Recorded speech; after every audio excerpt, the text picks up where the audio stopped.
Welcome to Monday Night Rants on the Better Sports Network. What is going on, everybody? Somebody has a case of the Mondays. Well, that's the way the cookie crumbles. And, well, Bob's your uncle. Rants on the Street with Thomas Stevens. Shout out to my producer, Tyler Heavy T. Soto. Boom.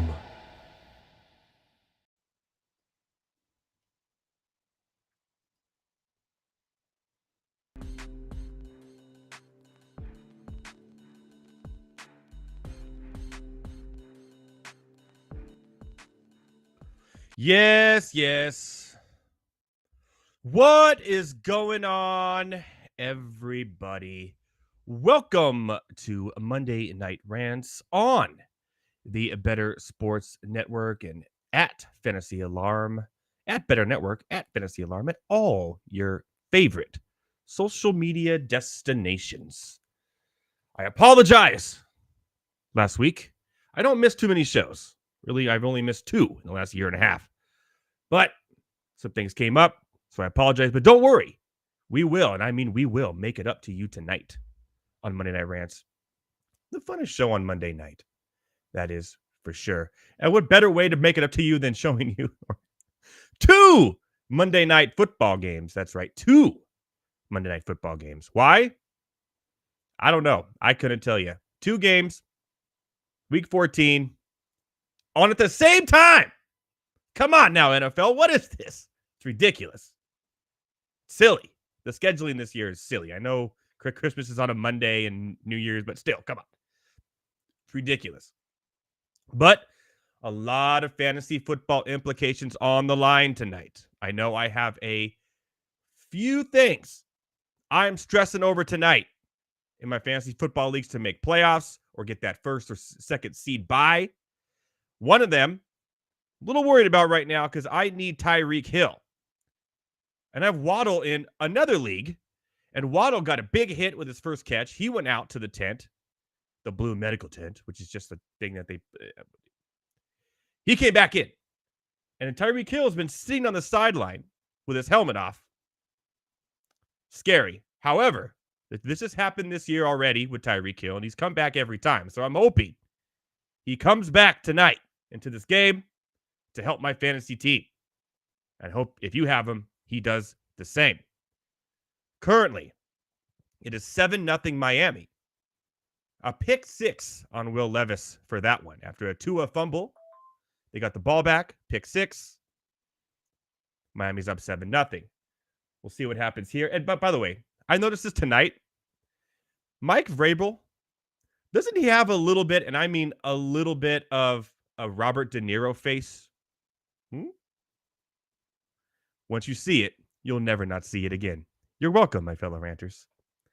And the other game, Green Bay 7 on a Jordan Reed end around. We told you Jordan Reed was going to be a thing in the NFL. And what a great rookie season he's had. Looks like he's going to be a great fantasy contributor and NFL player going forward. On the other end, a Saquon Barkley touchdown as well.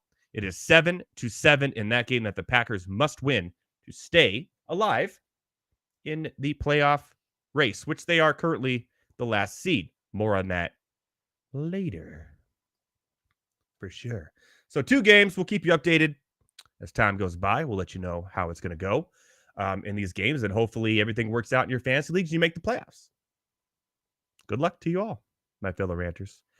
In the Guillotine League, in the Monday Night Rants Guillotine League, we are down to the 5. We'll have the final 4 after tonight. Currently, Stan Hill is in that 5th spot, but he needs Mozart to outgain Waddle by 17 points. Not looking so good right now with Waddle in and Tyreek not in. And looks like we should have the final 4, which I'll announce at the end of the show. So exciting things. Give me a cheer for that. Exciting things here tonight on Monday Night Rants. We have a really, really awesome guest tonight. And by the way, this show, I love this show. I love my producer and Thomas Stevens a lot. You know, they really help out with this show. They do a lot of the work for me. But from 2 guys who say they never go to Disneyland ever before we started the show, they've both gone like 2 or 3 times a piece. That's right. Tyler Heavy T. Soto is off tonight. He's at Disneyland again. So Hopefully he's enjoying Space Mountain as we speak, screaming his heavy T butt off, going woo down the Space Mountain ride. I'll try to get him to see if he can call in from his phone. We can see what Disneyland looks like on a Monday night, but we'll see. He's enjoying some well-deserved time off there at the happiest place on Earth, which he deserves after the Ohtani situation as being a Angels fan. So I see you guys in the chat. Chow Chad, TTV. We're talking transfer portal tonight. We are talking transfer portal tonight, and I'm going to have a very special guest tonight. And I mean, this is a guy I follow on Twitter. I watch their shows here on the Better Sports Network, Campus to Canton. Joining me tonight will be Felix Sharp. Yes. This guy knows his college football. And what Campus to Campus does is a really cool thing. Really cool. They do fantasy football dynasty, but take it to a whole new level. You get these guys as their college prospects, and you get to keep them all the way through into the NFL. It's a really cool platform. We'll get him on. We'll talk about that with him. I want to get in on it next year. I love it. We're going to talk about the transfer portal, where he thinks some of the big stars are going. There's chaos this year in the quarterback realm, that's for sure. And we'll see what he thinks of the college football championship. I know he thinks is going to win.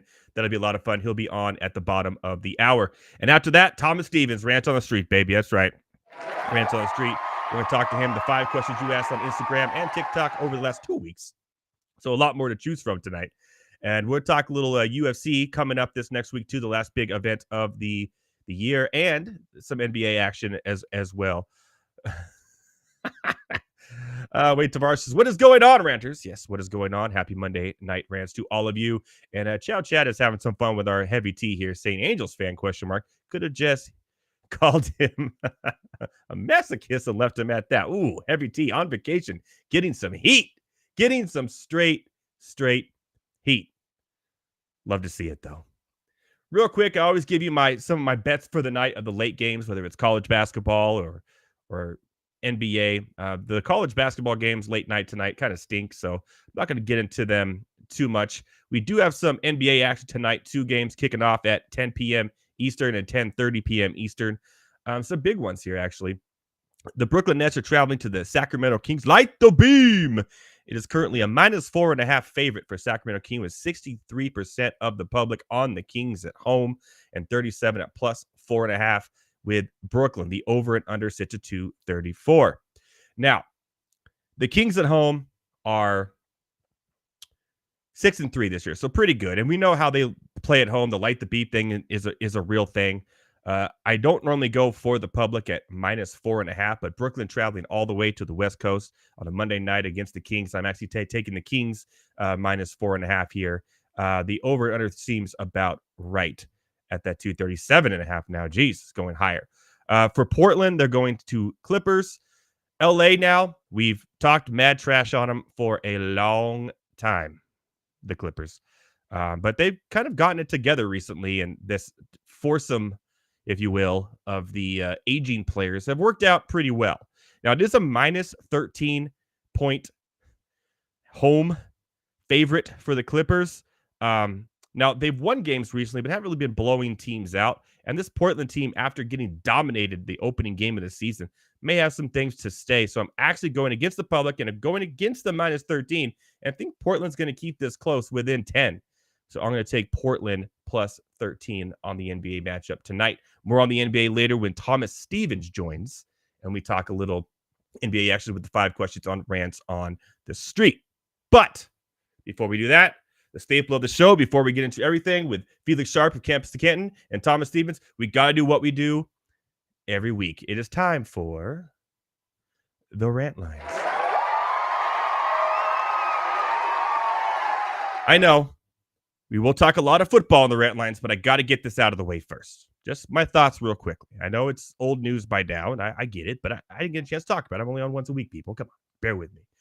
Show me the money. That's right. Ohtani signing a 10-year, $700 million contract with the Dodgers. Shout out to everybody on Twitter who was following his plane from LA to Toronto. Just happened to be some old rich guy going up going, hello. That was fake. Turns out he stayed in LA, but going to the Dodgers. Now, this is interesting. And why it's interesting, not only is it the most expensive contract in sports history, eclipsing Lionel Messi's $673 million contract, I believe, which is insane in its own right. But this dude deferred almost all of it until after the contract is over. What? Yes. He's not getting paid $70 million a year for the next 10 years. Oh, no. He deferred it all to $2 million a year so the Dodgers can build around him. That's right. That's right. That's right, Chow Chad. A 10-year, $20 million contract with a lifetime pension. That is 100% correct. We have a Bobby Bonilla situation on our hand, people. It is insane. He's only going to get paid $2 million a year for the next 10 years for the Dodgers. And after that, from 2034 to 2043, the rest, the $680 million will be coming into his bank account. Talk about a retirement. What does that mean? Well, the Dodgers can build around him, Betts, and Freeman still. They could get some pitching. They need it. And maybe, just maybe, they could actually overcome the yips in the playoffs with Ohtani. But remember, he's not pitching for another year. He does have elbow injuries, multiple of them now. So we'll see how it all plays out. But the deferral really caught my eye more than these $700 million, which is, by the way, almost double Aaron Judge's $360 million. That's the second highest in baseball. All right, we'll move over to football. And I kind of want to talk about this. It happened yesterday, and a lot on this. It's been talked about all year, really. Is the absolute referee debacle this year has been. It's been very inconsistent. I can see it. I have eyes. We don't know what's a pass interference, what's not anymore. We can't review them anymore. That was a fun year, wasn't it? And what happened yesterday with the Tony lining up offsides? Now, clearly he was offsides. Okay? It's a penalty. If the defender lined up offsides and wasn't called, Patrick Mahomes would also have a meltdown. Right? If the defensive foot was over the line, like Tony's was. But Mahomes went out there and absolutely, and I mean absolutely, made a fool out of himself. This is the first time I've seen this guy who's held class, who's held character, but because they've been winning, and absolutely made a fool of himself. Not only did he have a meltdown at the end of the game, yelling at the ref, he went up to Josh Allen and said, that was both, man. That was, didn't even like give him a congratulations or whatever. With that, yelled at the ref some more, and then went on the, I want to say the stand like he's in court, but went on the podium and this sat there, and I want to say this as cleanly as I can without sounding crazy.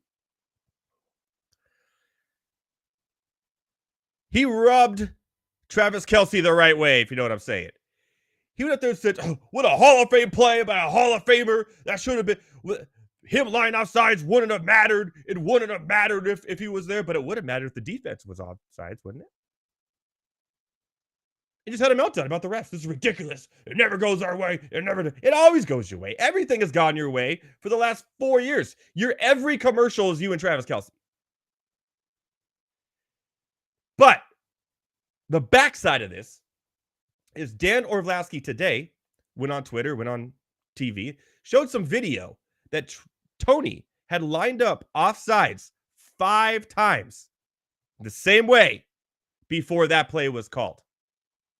5 times in the same game. They never called it. That just goes to the inconsistency in the refs. So in a way, Mahomes was right. So where do we go from here? The refs need to get better, obviously. Right? But to go offsides 5 times and finally call it on that play. By the way, if that was an incomplete pass, I don't think it would have been blown up as much. Right? It was just the lateral, the hook and ladder play, or whatever. It was, and by the way, it was Tony, the one that caught the hook and ladder, made the touchdown too, which makes it better. Overall, I agree with him. The refs have been very inconsistent this year, and some games have been absolutely terrible to watch. We don't know what hitting someone out of bounds is anymore. We don't know how these rules actually play. And you even have Gene Steratore coming in and say, I don't know, guys. Almost every game. So either find a way to do a college for refs or figure it out, but Tony was offsides. I saw the video, standing the same way 5 other times before that play. So Mahomes has a point. Doesn't mean he deserves the right to have an absolute meltdown, stroke off Travis Kelce for 20 minutes. But there we go. So, yeah, Chow Chad is up there going off. You're right. He was offside. He was standing above the ball. But again, there's video. Look up Dan Orlovsky's Twitter, or X, sorry, and it shows he was staying offside 5 times before that in the same game. So, just happened to be that play. But if it wasn't a touchdown, no one would have complained. I think that's the big ordeal behind the whole thing, if you look at it. But enough about that. Last night, we had a big game, the Eagles and the Cowboys. Sorry, this wasn't my idea to put cry, Eagles cry. So are the Eagles in trouble? I look at it like this. Yeah, last night was bad. The loss to the 49ers was bad. Both the Cowboys and the 49ers look like better teams right now than the Eagles. However, you got to look at this. Look at the future. Look at the present. Look at the future, not the past. The 49ers are now the first seed in the NFC, right? Deservedly so. Look at the schedules these teams have left. Is it time to cry, Eagles cry? Maybe not. First of all, you still have the advantage in the division over the Cowboys, so you're still ahead of them, even though you have the same record. The Eagles' schedule the next 4 weeks: at Seahawks, winnable; at home against the Giants, very winnable; at home against the Cardinals, if you don't win, there's a problem; and at home and at the Giants again, or at the Giants, but this time in New York. Those are 4 winnable games. They just went through the gauntlet. The Eagles did. They just played the Cowboys, Chiefs, Bills, 49ers, Cowboys, all in a row. The gauntlet. And now that's what they have left. Win those 4 games, you win the NFC East, you could still be in a chance for a first seed overall. Here's why. Look at the Cowboys schedule. It's brutal. Brutal. They go to Buffalo, who Buffalo needs to win every game to just that mentality. Playoffs start now. Then in Miami against the Dolphins, brutal. At home against the Lions, who may have something to play for. Brutal. And then at the Commanders, winnable. But still, they go 2-2. If they go 3-1, even and the Eagles win out, it's gone. And even the 49ers, they're at Arizona next week, winnable. At home against the Ravens, not so winnable. 49ers, Commanders. Rams, 49ers. So, the 49ers falter in that Ravens game. And Philadelphia wins out. Philadelphia's number 1 seed. So, it's not time to panic, Eagles fans. It's not time to panic. However, there is a place you should panic. Houston, we have a problem. That's right. Everybody, CJ Stroud, Rookie of the Year, maybe an MVP conversation. Then things are just starting to go off the rail right now, injury-wise. Tank Dell last week, out for the year. Wow. Nico Collins, well, he'll step right in. Ooh. 1 catch, gets over 1,000 yards. He gone. We didn't know for how long. And then CJ Stroud, concussion in the game as well, leaving not a whole lot of offense there. For this Houston team. They have an injury problem right now. I don't know if CJ Stroud will be able to get back into the game or this week, really. Nico Collins, I mean, we'll see what happens with CJ, but Nico Collins kind of worries me even more because he became the number 1 guy. It was a calf injury for Nico Collins. I'm not sure if he'll miss any time, but it looks like he'll be a little slow, maybe miss 1 week, but be back. But they need to win now because as we go, as I'm going to say shortly, the playoff picture in the AFC is insane, absolutely insane. So we'll see what happens. But for the time, it's going to be Noah Brown and Robert Woods, Brevin Jordan, because Dalton Schultz is injured too. Remember that. And we'll see if Davis Mills can get a win this weekend. If CJ, our boy CJ Stroud here by Night Rants, doesn't get a chance to get into the game. Man, right after Heavy T on this show said he thinks Houston's going to go to the AFC Championship game, pew, the curse. He cursed them. Heavy T, you cursed them. You cursed them all. More injuries. A really, really bad week for injuries this week, too. Obviously, the Justin Jefferson injury. You got him back just in time for fantasy football playoffs, and he was forced out with a chest injury. Actually had to go to the hospital. Was taken to a hospital during that game. It was more of a health issue than more of a true football injury, it seems. And he was released, was able to travel home. But I don't know if he'll be able to take the field in week 15. Probably not. And it would be kind of wise of them to maybe have him just sit out the rest of the year and come back next year for multiple reasons. But let's not get crazy here. Let's not ruin a once-in-a-lifetime generational talent here trying to force him back on the field after what happened, what we saw yesterday. It's just not right. And I would be more inclined to just have him sit out the rest of the year, to be honest. Just get him healthy again for next year. See what happens with the quarterback situation, because right now it ain't working at all with Dobbs and Mullins. So just, I know you're still in that playoffs, or you're right there below a playoff spot, but are you going to win? No, it's time to punt. And that's what I would do if I were them. Some of the big injuries that happened over the weekend too was Josh Jacobs from the Raiders with a knee injury. He struggled to find any room running. Well, really, nobody could find any room doing anything in a 3-0 game, by the way. I'm sorry to all of you who had to witness that. It was rough. I was hoping it would go 0-0, like just to see history. A 0-0 tie would be really fun. But sure enough, the Minnesota found a way to pull it off. And here we are talking about Minnesota in a playoff hunt when they should be not. But that's the NFL this year for you. What can you say? Josh Jacobs, probably a multi-week injury. Wouldn't be surprised at this point with the way the Raiders look right now. He's obviously not playing Thursday night against the Chargers. Wouldn't be surprised if he was done for maybe the season. On the other side of that Thursday night matchup, Justin Herbert, he ain't playing. First, it was his left index finger. Now it's his right index finger. Unfortunately, it was a break. And Easton Stick is going to be quarterbacking the Chargers on Thursday night in a game that nobody wants to see. Like I said, the Raiders and the Chargers. Oof, oof. I'm a Chargers fan. I'm going to be finding something else to do. Yeah, it's bad.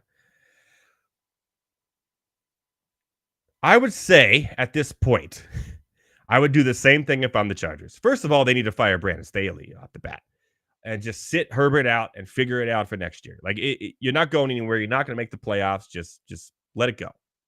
And it's tough to watch this team with so much talent just not know how to use it and implode. Absolutely implode on a weekly basis. It's been 2 years of this now. 3 years of this. It's gross. And quite frankly, I don't like it. All right. Real quick with the playoff picture before we get some college football action with Felix Sharp of Campus to Canton. The playoff picture right now is muddled, and I mean muddled to say the least. It is absolutely the weirdest I have ever seen it in a very long time. In the AFC, you have the Ravens, the number 1 seed right now. The Dolphins may have a lot to say to that. The Chiefs, after losing, go to the 3rd seed. The Jaguars still in that 4th seed, but hanging on by a. And you got the Browns in 5th. We'll see how long that lasts, but we've been saying that for 3 weeks now, but here we are. And Joe Flacco, by the way. Joe Flacco. Yes, it's 2023, and we're talking about Joe Flacco is slinging it. Very, very impressive, to say the least. The Steelers, we saw what they could do. They're in the 6th seed now. I'll talk to Thomas Stevens about that later in the show, but there's no way this holds. They look absolutely miserable, and I don't think they will end up being that playoff spot. The Colts in the 7 seed, again, a team I'm not very confident in. That's how crazy it is this year, by the way.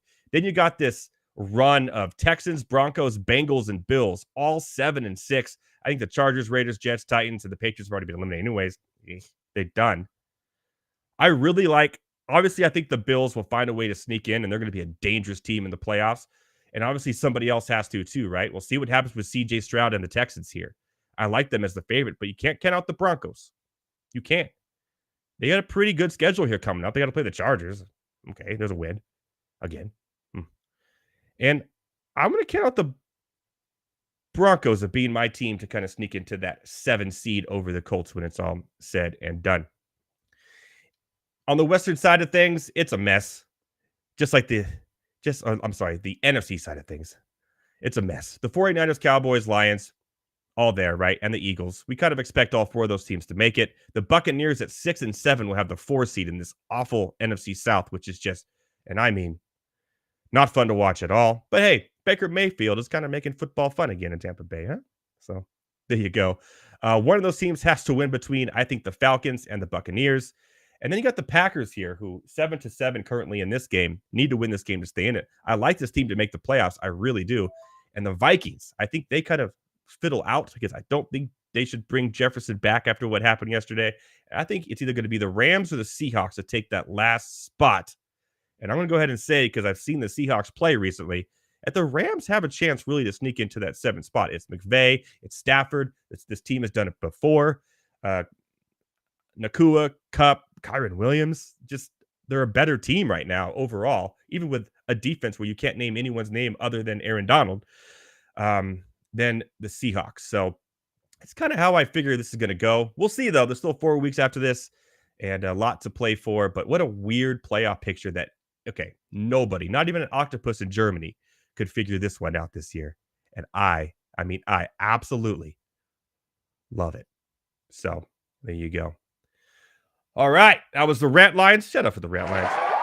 We're going to take a quick, 2-minute little break. We got to show you a little video from another show. And then when we come back, my boy, Felix Sharp, Campus to Ken, we're going to talk college football. I know, Chad, you were in the chat, want to talk some transfer portal. Well, guess what? We're going to be talking the transfer portal. Chaos in the transfer portal this year. I love it. More on that later. But more on that. We're going to see what Felix likes to win the national championship. Maybe he agrees with me. Maybe he disagrees. And some players that could be coming out in the NFL draft, not named Caleb Williams and Drake May, who could be eyes on the prize of your Dynasty Fantasy Football Leagues next year if you have a later pick in your drafts. After the break, Felix Sharp, Campus Canton, college football, baby. Boom. I like to eat my feelings. So when I'm super sad, single serving pint sizes of Ben and Jerry's, I just start shoveling that in, and it makes me feel bigger and better. But so let's eat our feelings here. What we're gonna do today is we're gonna talk football players, food. We're gonna pair them up. Who is represented by what food? All right, I want to just shout out Hal Alexander in there for CMC, Christian McCaffrey, is Rocky Road ice cream. A little bit of everything. Yeah. How's it going, Hal?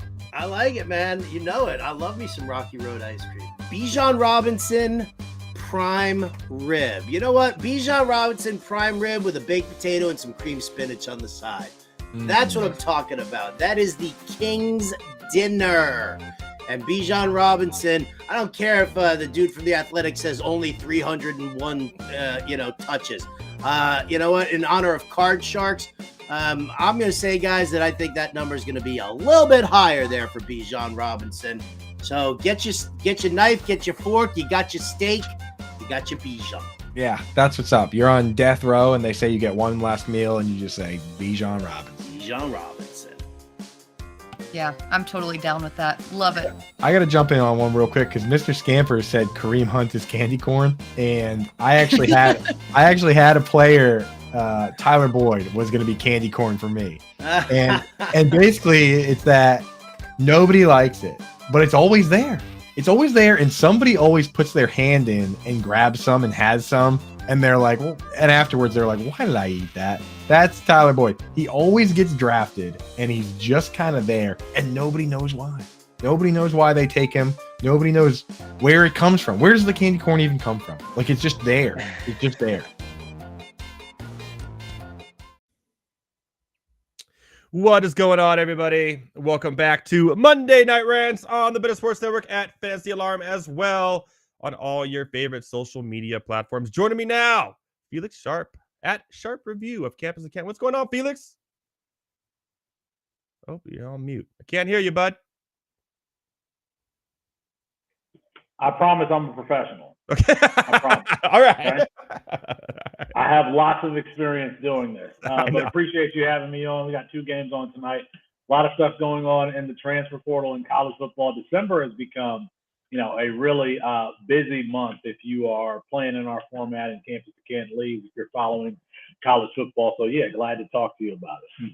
Yeah, have you? I've been talking obviously for the last half an hour. Is Tyreek Hill back in the game, or is he still on the sideline? Do you know what's going on with that? Is he? I have no idea. I was actually reacting to Dylan Royola, who was the number 1 quarterback in the class. You remember longtime Lions center Dominic Royola, the undersized center there. It's his son, who's number 1 quarterback in the class. He is committed to Georgia, or had been committed to Georgia. It seems like that is changing here. So that's big news in our space, and that's what I had been kind of diving into the last 45 minutes or so. Well, that's what you do, so I can't blame you there. Real quick, tell everyone, I kind of explained it early in the show about what you guys do.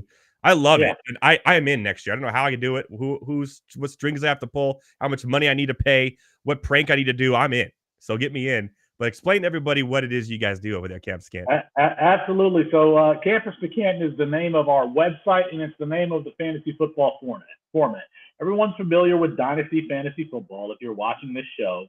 Well, Campus to Canton is Dynasty Fantasy Football that extends into the college ranks. So you have a full college roster and a full NFL roster. You're setting lineups for both sides of your league. And then when your college players declare for the NFL draft, they're added to your NFL team. So, last year I made a trade where I traded Caleb Williams and Marvin Harrison Jr. and got back like Nick Chubb, Stephon Diggs, Kyler Murray. I mean, it's really a lot of fun. And if you enjoy the game, if you enjoy football, if you enjoy evaluations, I've been talking about Michael Penix Jr.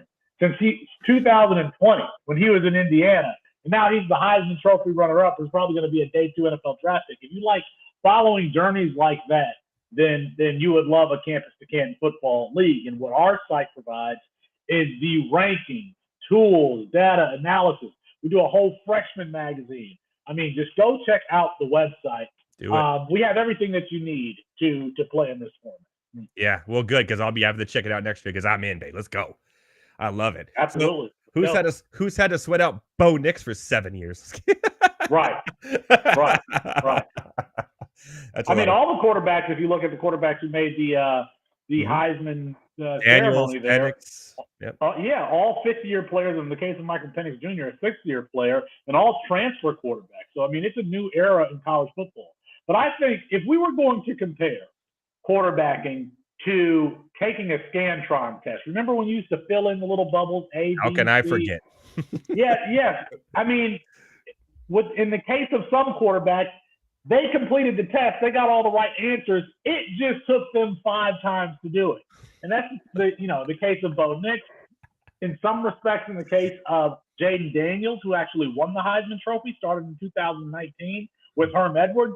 I mean, he just took that many times to get the test right. And now he has. I don't think the NFL is going to care and say, it took him 5 times to get it right. They'll take his last test, and he's going to end up being, a top 15 draft pick or something like that, and probably a top 5 draft pick in Dynasty Rookie Draft. Yeah, no, for sure. And it's crazy because like the era too in the NFL of not starting your rookie quarterback for 3 years, having him under somebody is over, right? So just the fact that they're a little bit older probably is even better for them in a way, because if they're a high draft pick, they're going to start. Look at Will Levis right now. Will Levis starting right now. Like it's the new nature of the NFL. So Jordan Love, maybe the last one of those. Will Levis starting right now, or if you look at a player like Sam Howell at North Carolina, he I'm started high on all him 3 too. years.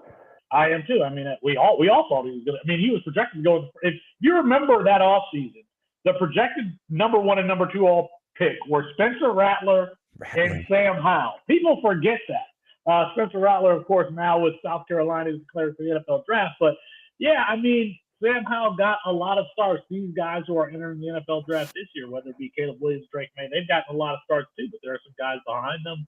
Michael Penix Jr., a lot of starts, so a lot of experience. They should be more comfortable. Let's pump the brakes on that a bit. Let's pump the brakes. We'll talk about that a little bit later. Let's get into the transfers real quick. Some transfer names here on my list I want to talk about. Some big names here. What a chaotic year for transfers. I thought last year it was just getting worse and worse this year, especially with quarterbacks. Better and better. The quarterback carousel is absolutely off the charts this year.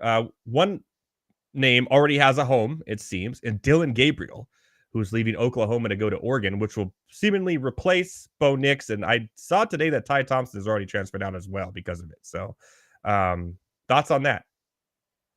Well, I mean, let's go to Ty Thompson here, who started, I want to say, Ty Thompson did go to Oregon. I was thinking of another player who started at Miami. But Ty Thompson, a good player in his own right. We've seen him flash in some spring games here. He's gone. Austin Novosad will now be the bridge. Dylan Gabriel will serve as the bridge to Austin Novosad. But we see Dan Lanning, keep a veteran quarterback to keep that team competitive as they go into the Big Ten. Dylan Gabriel started at UCF with Jeff Levy as his offensive coordinator there under Josh Heupel, goes with Jeff Levy to Oklahoma, has an excellent season, and now he's at Oregon.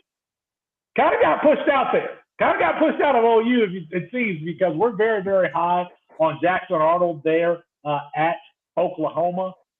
The easiest way I think to describe Jackson Arnold is he kind of reminds me of a Matt Corral without the recklessness or pure arm strength that Matt Corral had. But you're talking about a slightly undersized quarterback, around 6'1", about 6 foot 6'1", can move a lot. There's a throw on his high school tape that was my favorite throw of this class, where it's one of those Aaron Rodgers things where he's avoiding pressure and he kind of jumps in the air, his feet are off the ground, and he still throws the ball 20 yards down the field. So we're very high on Jackson Arnold. I'm assuming that he's going to start the bowl game. They play in the Alamo Bowl, I think, on December 28th or 29th against he should, yeah. Arizona. There's going to be a lot of points scored in that game. So Arizona surprise team this year for sure, and looking good. Oh yeah, going into Arizona. If you haven't been paying attention, Coach Fish over there is really doing his thing, and they're going to continue to ascend the next year. I know we're talking about this year's rookie draft, but in the 2025 rookie draft, Teteroa McMillan is going to be a first-round pick, on the Drake London scale spectrum. 6'5" guy who can move. Teteroa McMillan is going to be a top 10 dynasty rookie in 2025. Man, I could sit here and talk college football with you for the next 3 hours. I know my viewers don't want that, but man, I love it. It's so knowledgeable. They will eventually. We gotta teach them. Yeah, makes me smile, man. I love this. Everything you're saying is fantastic. By the way, Oregon, the most prepared to go into the Big Ten, in my opinion, next year, coaching wise and everything. It's going to be interesting to see how that goes. I think Gabriel will have a great year as well. Okay, let's go into some quarterbacks who have maybe not decided yet. Obviously, the big one is Aiden Childs. I've heard Michigan State rumors. I think he visited with Michigan State. Do you think that's where he goes, or do you think he goes somewhere else? He's obviously a big name in college football. He is a big name. We actually talked to Aiden this past offseason going into Oregon State. So he's a big fan of Jonathan Smith, very loyal to Jonathan Smith. Mm-hmm. I think Oregon State was like the first big school to offer him. Now, a little bit of context on Aiden Childs. So Aiden Childs was backing up Lincoln Riley's five-star freshman, Malachi Nelson, at Los Alamitos. Of course, he didn't beat out Malachi Nelson, so he transferred to Downey High School there in California, and that's where he ended up starting. I think if this guy would have had 3 or 4 years to start, he would have been a 5-star himself. Completed over 70% of his passes as Jonathan Smith kind of let him have this, Tim Tebow / Chris Leak relationship with DJ Uiagalelei, getting in there in spot duty. We saw him have a long rushing touchdown. Just a kid with a really good head on his shoulders, all the physical tools that you could need.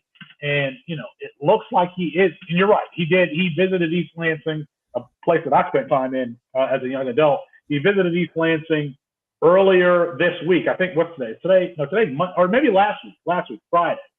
Friday was in East Lansing. So I would expect him to land at Michigan State. The only question is what offensive weapons are they going to have around them? They got a senior who's going to graduate. They've got one of their leading receivers who entered the transfer portal and looks like he might be headed to Pitt or something like that.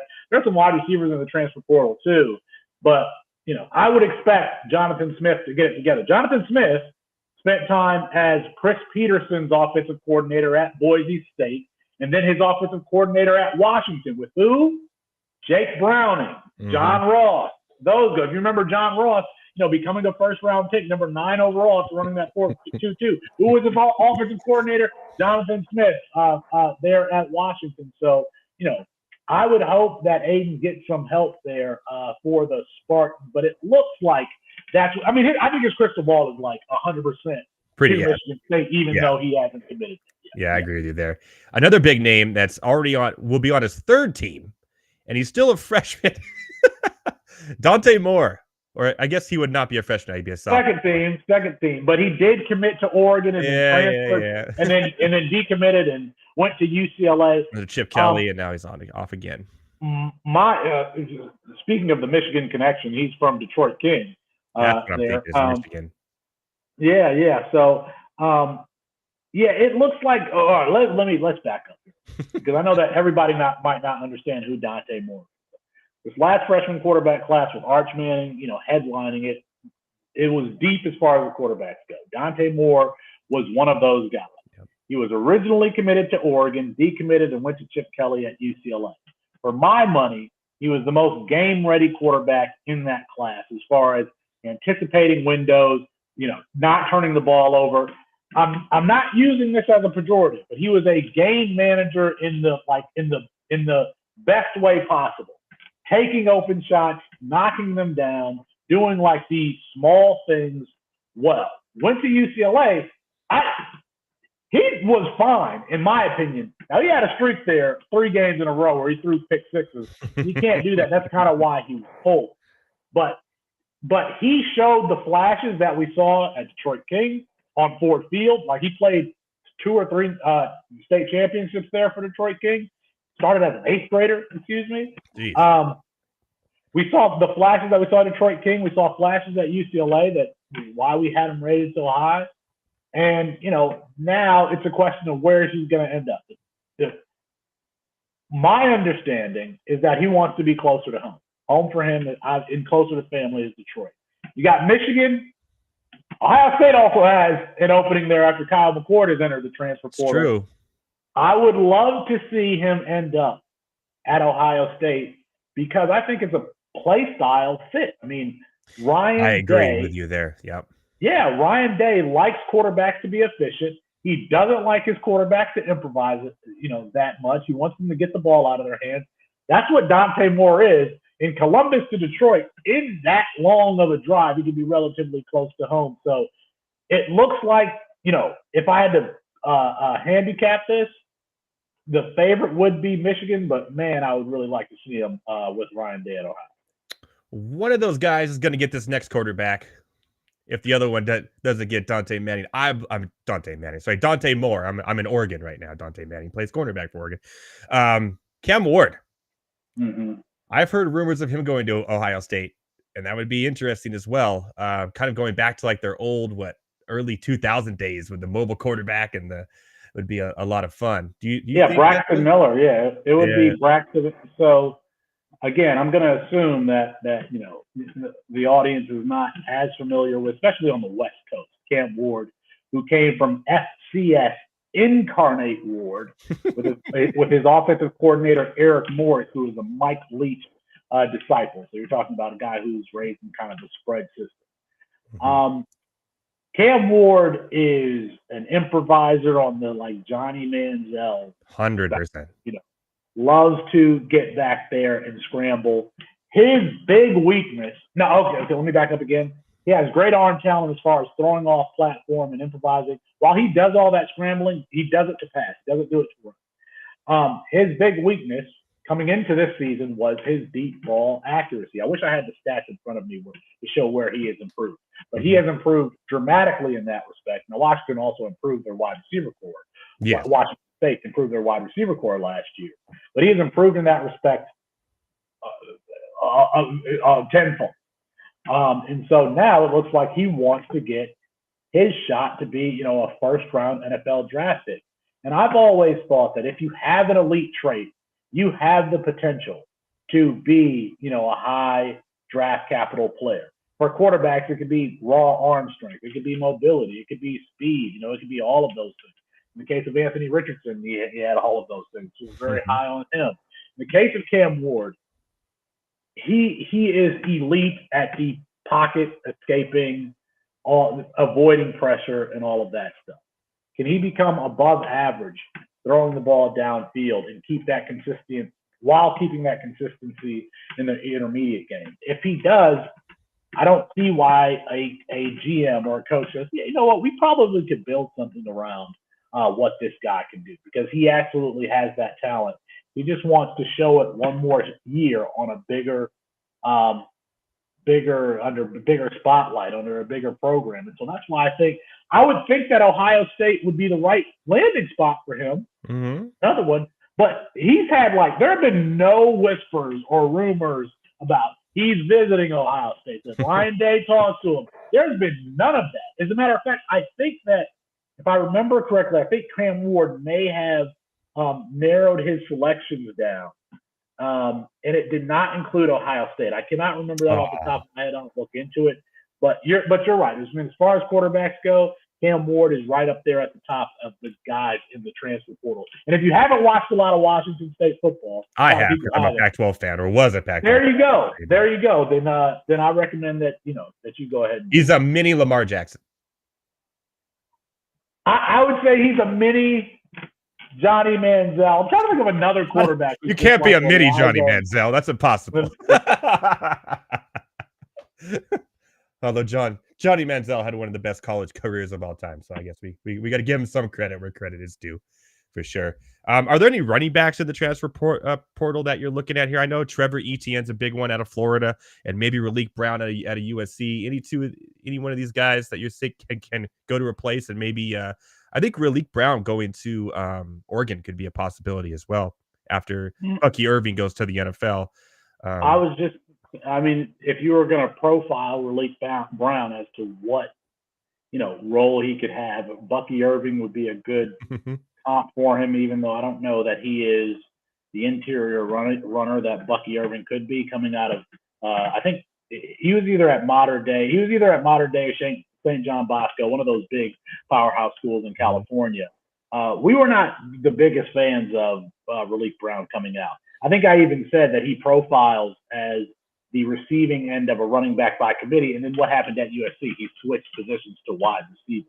Mm-hmm. So he's one. But a name that you didn't say that I really like that's kind of off the beaten path is George Pettaway, transferring from North Carolina. So he backed up the ACC's leading rusher, Amari and Hampton. They came in together at North Carolina. As a matter of fact, George Pettaway enrolled before Amari and Hampton did, and it looked like George Pettaway was going to be the starter. I think this last year the season started that way. George Pettaway has a 3-down skill set. He can catch the ball. He can run. He has versatility.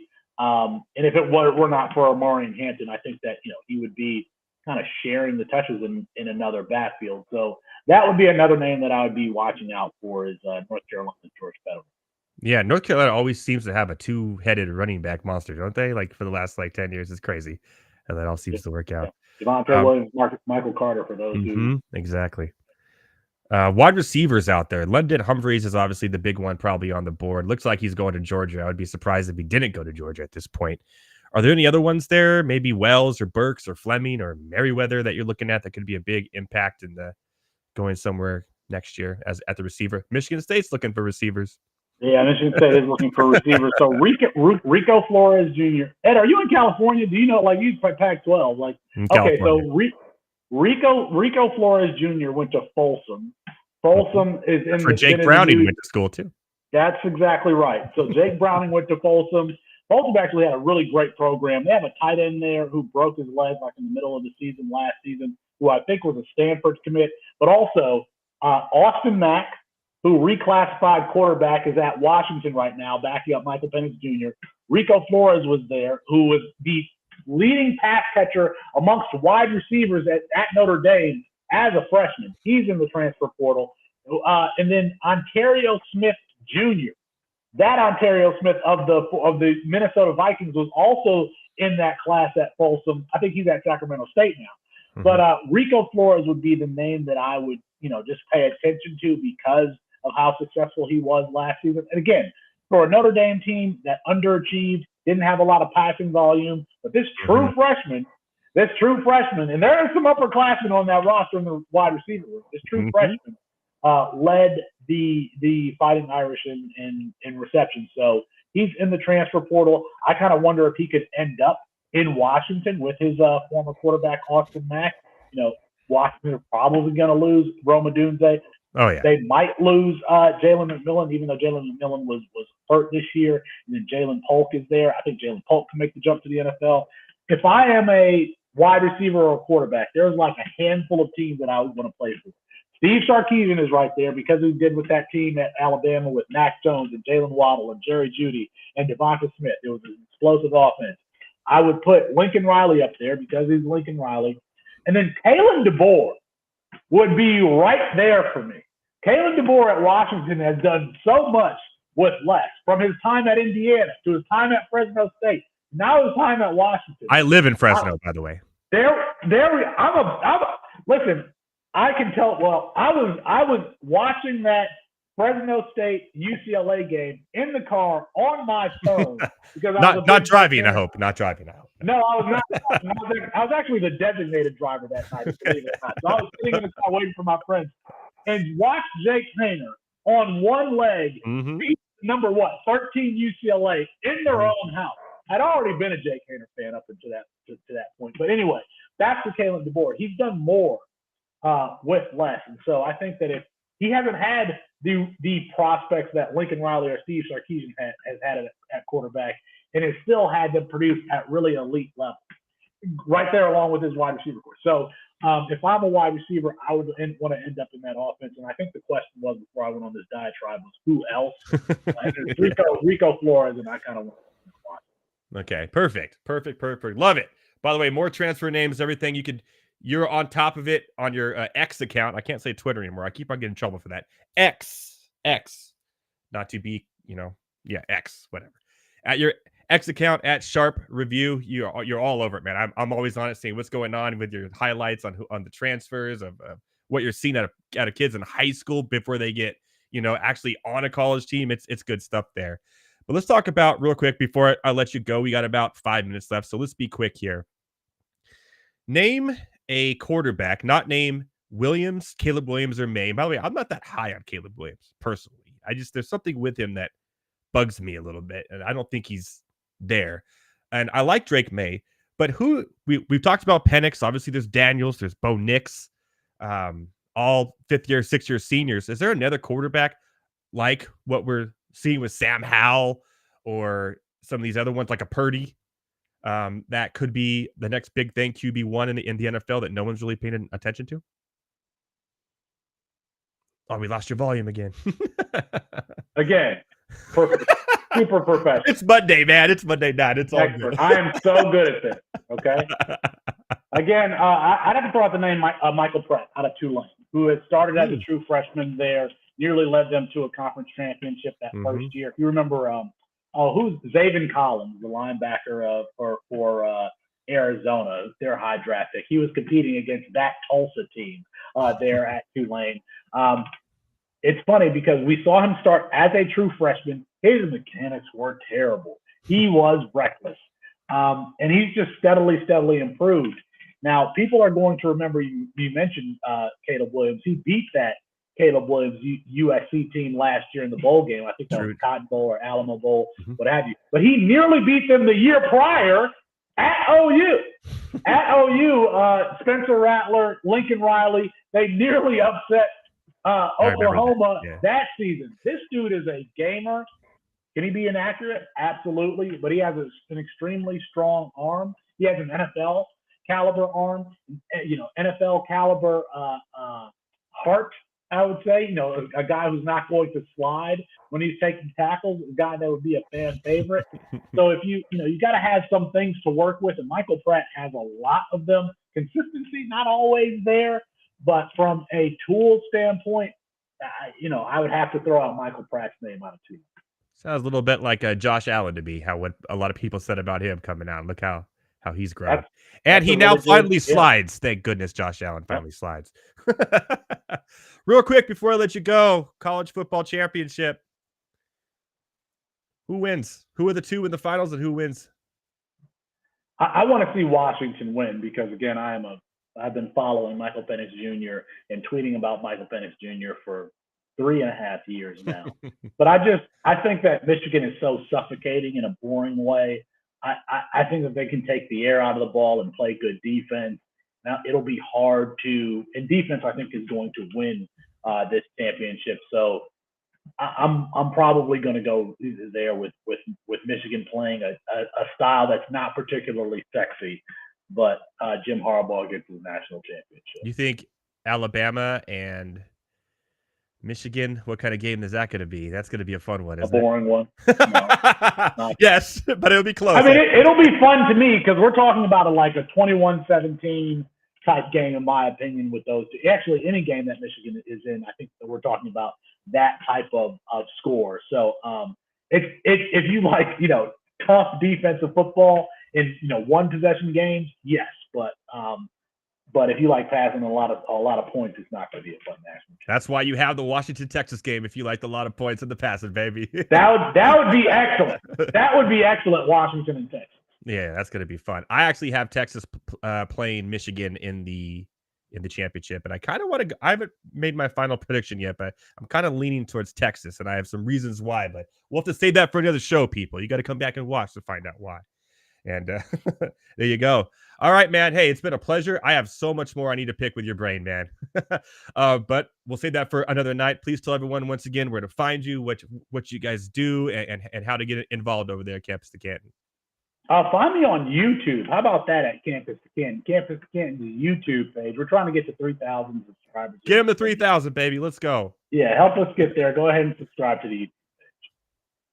There you go.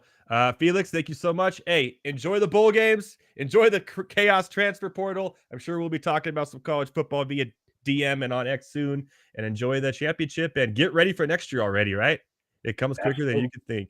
All right, brother. It was nice talking to you. We'll have you on again. Enjoy your night. We'll talk soon. All right. Felix Sharp, Campus to Canton. Love it. Absolutely love it. I don't know what's going on here. I got to re-invite Thomas here. No heavy tea, man. Things go off the rails here. So heavy tea's Thomas is waiting for me to get on so we do Rants on the Street when we come back from the break. We're going to talk a little NBA action. Well, live looks into these football games. A very interesting score in one of them that you're going to want to know about and more on Monday Night Rants. After the break, Rants on the Street, Thomas Stevens. Boom. The Bears have to be one of the most inept franchises of any sport I've ever seen in my entire life. And they share the city with the White Sox, who are also inept. Like, that is how bad the Bears are. I just don't understand how you can go your entire existence and the quarterback that wins you a Super Bowl is Jim McMahon. You couldn't find anybody else. They don't have a good history with quarterbacks, but they let him be the quarterback for a long time, too. Deshaun Watson and Patrick Mahomes right there. Mm-hmm. And you drafted Mitch Trubisky. They were right there. I there's a lot of pain in being a Falcons fan. The Bears are one of the teams I could argue they might have it worse, and they have a Super Bowl. And when the best quarterback in the past 50 years is Jay Cutler, you have a problem. That's so funny that you just said that. We were talking about Jay Cutler the other day, me and my friend, and I was like, yeah, he was on, because we were watching the Colorado Rockies game against the Giants, and it looked like he was behind the thing. I was, yeah, well, he played for Denver most of his career. We looked it up. Chicago let him be their starting quarterback way too long. Like, here's the thing, too, is that Jay Cutler wasn't bad. Like, he was erratic. He wasn't terrible, though. The poor man's Brett Favre. I'm taking him over Justin Fields. I'm sorry. I would. But yeah. Jay Cutler led that team to an NFC title game. Yeah. That they lost to Green Bay.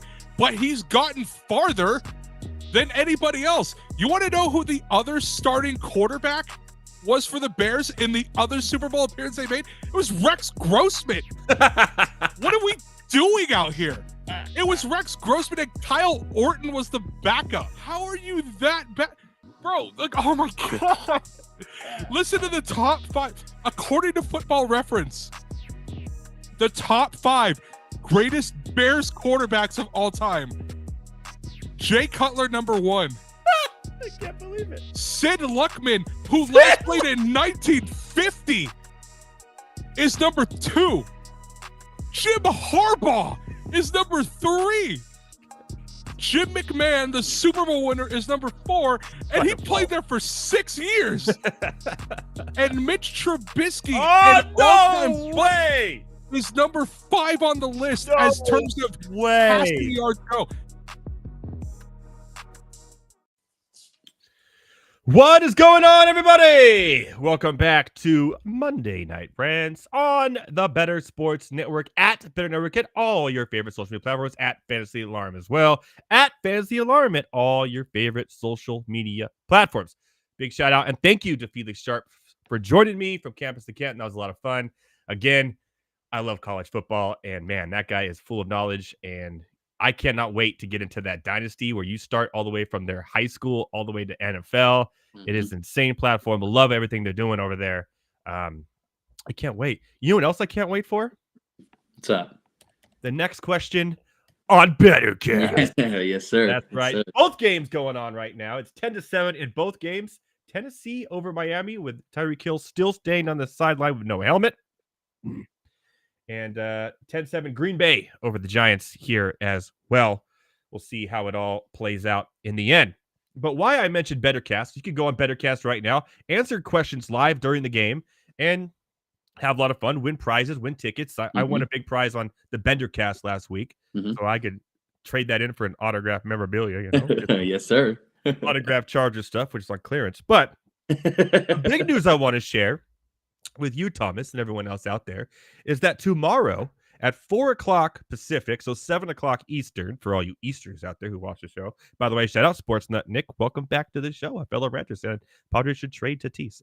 Okay. But I'm going to be doing a live trivia contest tomorrow. We just talked to Felix about college football. I'm going to be hosting a live trivia contest on the Bettercast app tomorrow night for your chance to win tickets to get autographed memorabilia and more from Fanatics. It's free to play. I'm going to be the host. I've already written all the questions. They're a lot of fun. It's bowl game trivia on like the New Year's 6 bowls. So going back to who was the first team to win certain bowls, certain plays that are memorable, what players had the best games. It's going to be a lot of fun. Again, it's only about 15 to 20 minutes. That's it. So it doesn't take you a full game like this. It's very easy. You get to see my pretty face as I ask you questions and you answer them live in the chat and try to win. And I'll be in there answering questions in the chat as well and having a lot of fun with you guys. So tomorrow on Bettercast, that's bettercast.app. It's free to download. Get it now. Apple, Google, wherever you got, it's there. Join me tomorrow for some bowl game trivia as I host it live. It's going to be fun. I know you'll be there. I'll be there for sure. Yeah, you I'm not better missing win. out on signed I'm autograph. not giving you the questions though. You got to I was gonna play say, fair and text square. me later. Yeah, so join me on the Bettercast app tomorrow night. Sure. We're going to have a lot of fun doing that. Will Levis throw a touchdown in the second half? No. Got my question in on the Bettercast app just like that. All right. Well, welcome back at Better Thomas. No heavy tea tonight because he's in your favorite place, the happiest place on earth, Disneyland. I don't know what is it with you guys. I don't go there very doing often. this show. We had like this dinner where I went down to LA and we all met each other because I was going to Disneyland. And both of you said, man, we haven't been to Disneyland forever. And magically in the last year, you both have gone like 3 times. On Mondays. I know. I know that is a little coincidental. I forgot about that. I have gone more this year, I swear. Yeah, Probably I know. since I've been young. My friend, his girlfriend gets easy tickets to Disneyland, so he got a connect this year that we've never had in our friend group. So it helps out. It is the happiest place on this. What do you know? Saquon pretty Barkley waiting on those touchdown lines. right now, his second touchdown of the game. 13, soon to be 14, hopefully 10 over the Green Bay, which I need Jordan Love to do something here in some fantasy league. And Tyreek Hill is absolutely killing me on the other side. He's not back in the game. All right. I want to say congratulations. Did you go and buy all the championship gear? Did you buy the championship hat and the shirt and the poster and everything for your Lakers winning the in-season tournament championship? I'm sure you did, right? I think maybe 90% of Laker fans definitely did. I saw some comments where I know they were headed to the store to buy some stuff. I did not. This is not the real thing. You know my opinion on the in-season tournament. You know, I love that we won it. It's cool. It's, brings the team what's together. Cooler, the bubble championship or the in-season tournament championship? You got to go with the bubble. 100%.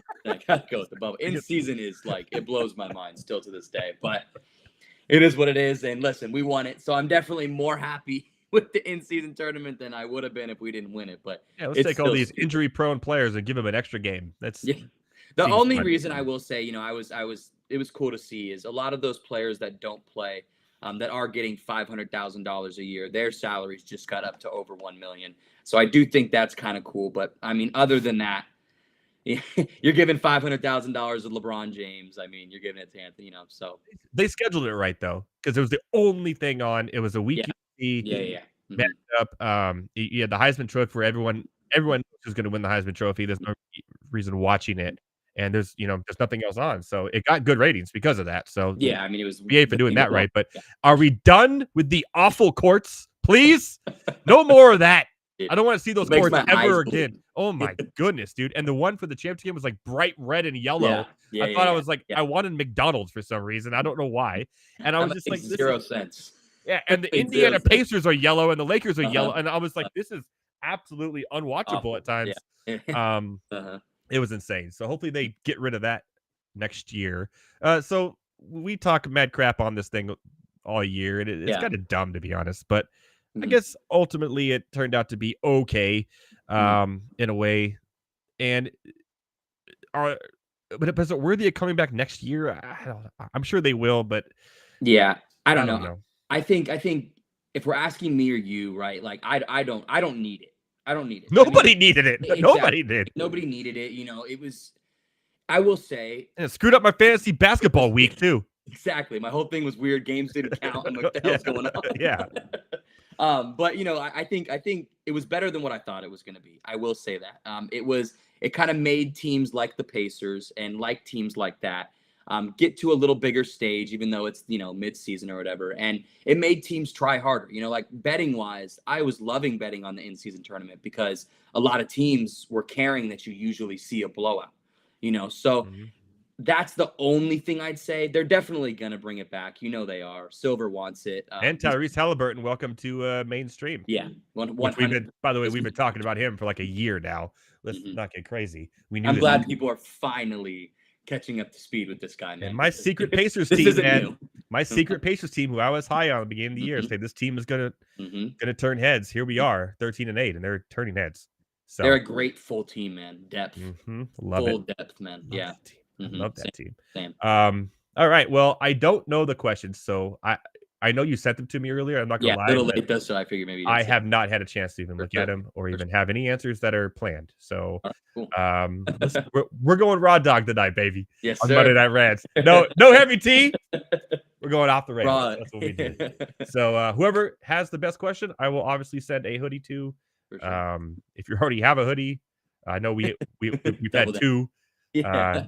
Let us know. I'll send you a hat too, and that will work. Sportsnet Nick, was one of the questions yours? I don't know. Chow Chad TTV, was one of the questions yours? I don't know. Archon 56, probably. Shout out to Archon 56 for making the Final Four in the I know. League as well. Yeah, shout out for sure. Yeah, that's hard, man.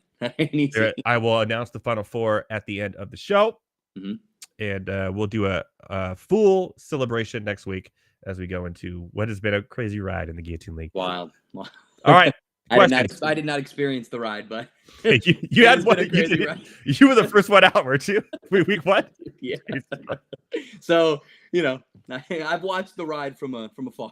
Yeah, 13 people have been eliminated after you. That's all right, man. Let's get to the. All right, hey, we got an hour, man. I don't want to talk about that.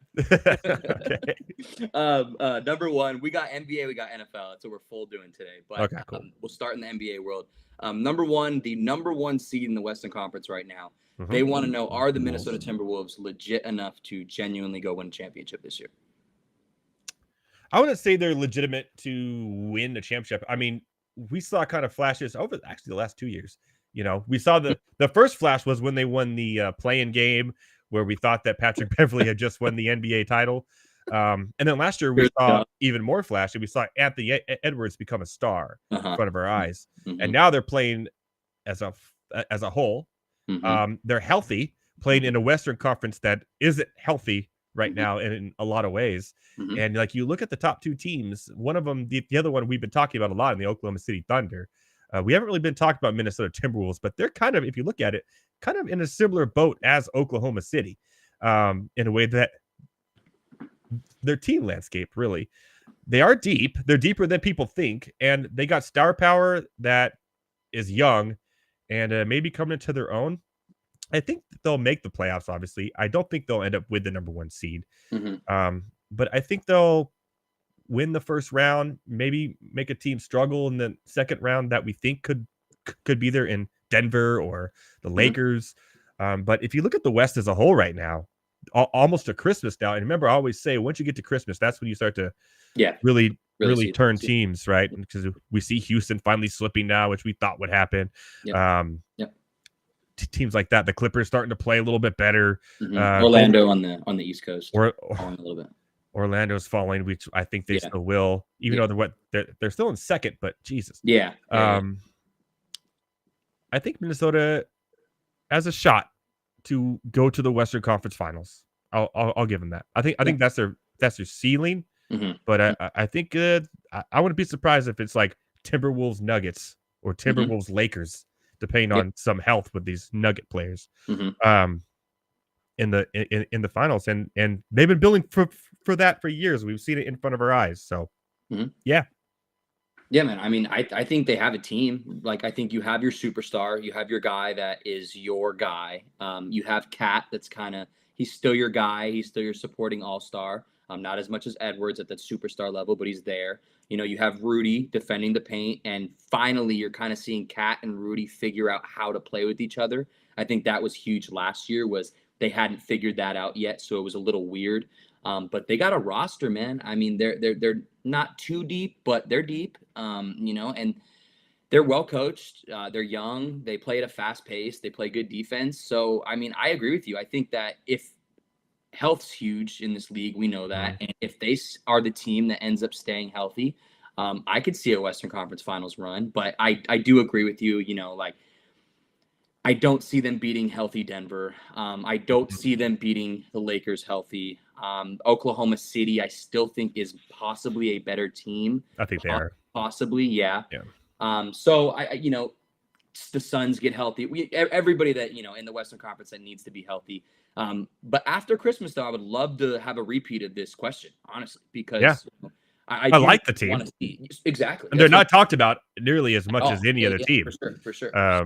And Anthony Edwards, I mean, we talked about it, I think 2 weeks ago, not last week, but he legitimately, I mean, is quietly coming to the face of the league. I mean, everyone talks about Luka. They talk about Giannis, and rightfully so, 100%. He has that swagger, too. Exactly. He's got the mentality, and I'm going to talk my crap and be the best player, on the court. And I think that's what people want to see. So you never know. They're on a 9-1 last 10 game winning streak here. I didn't even know that.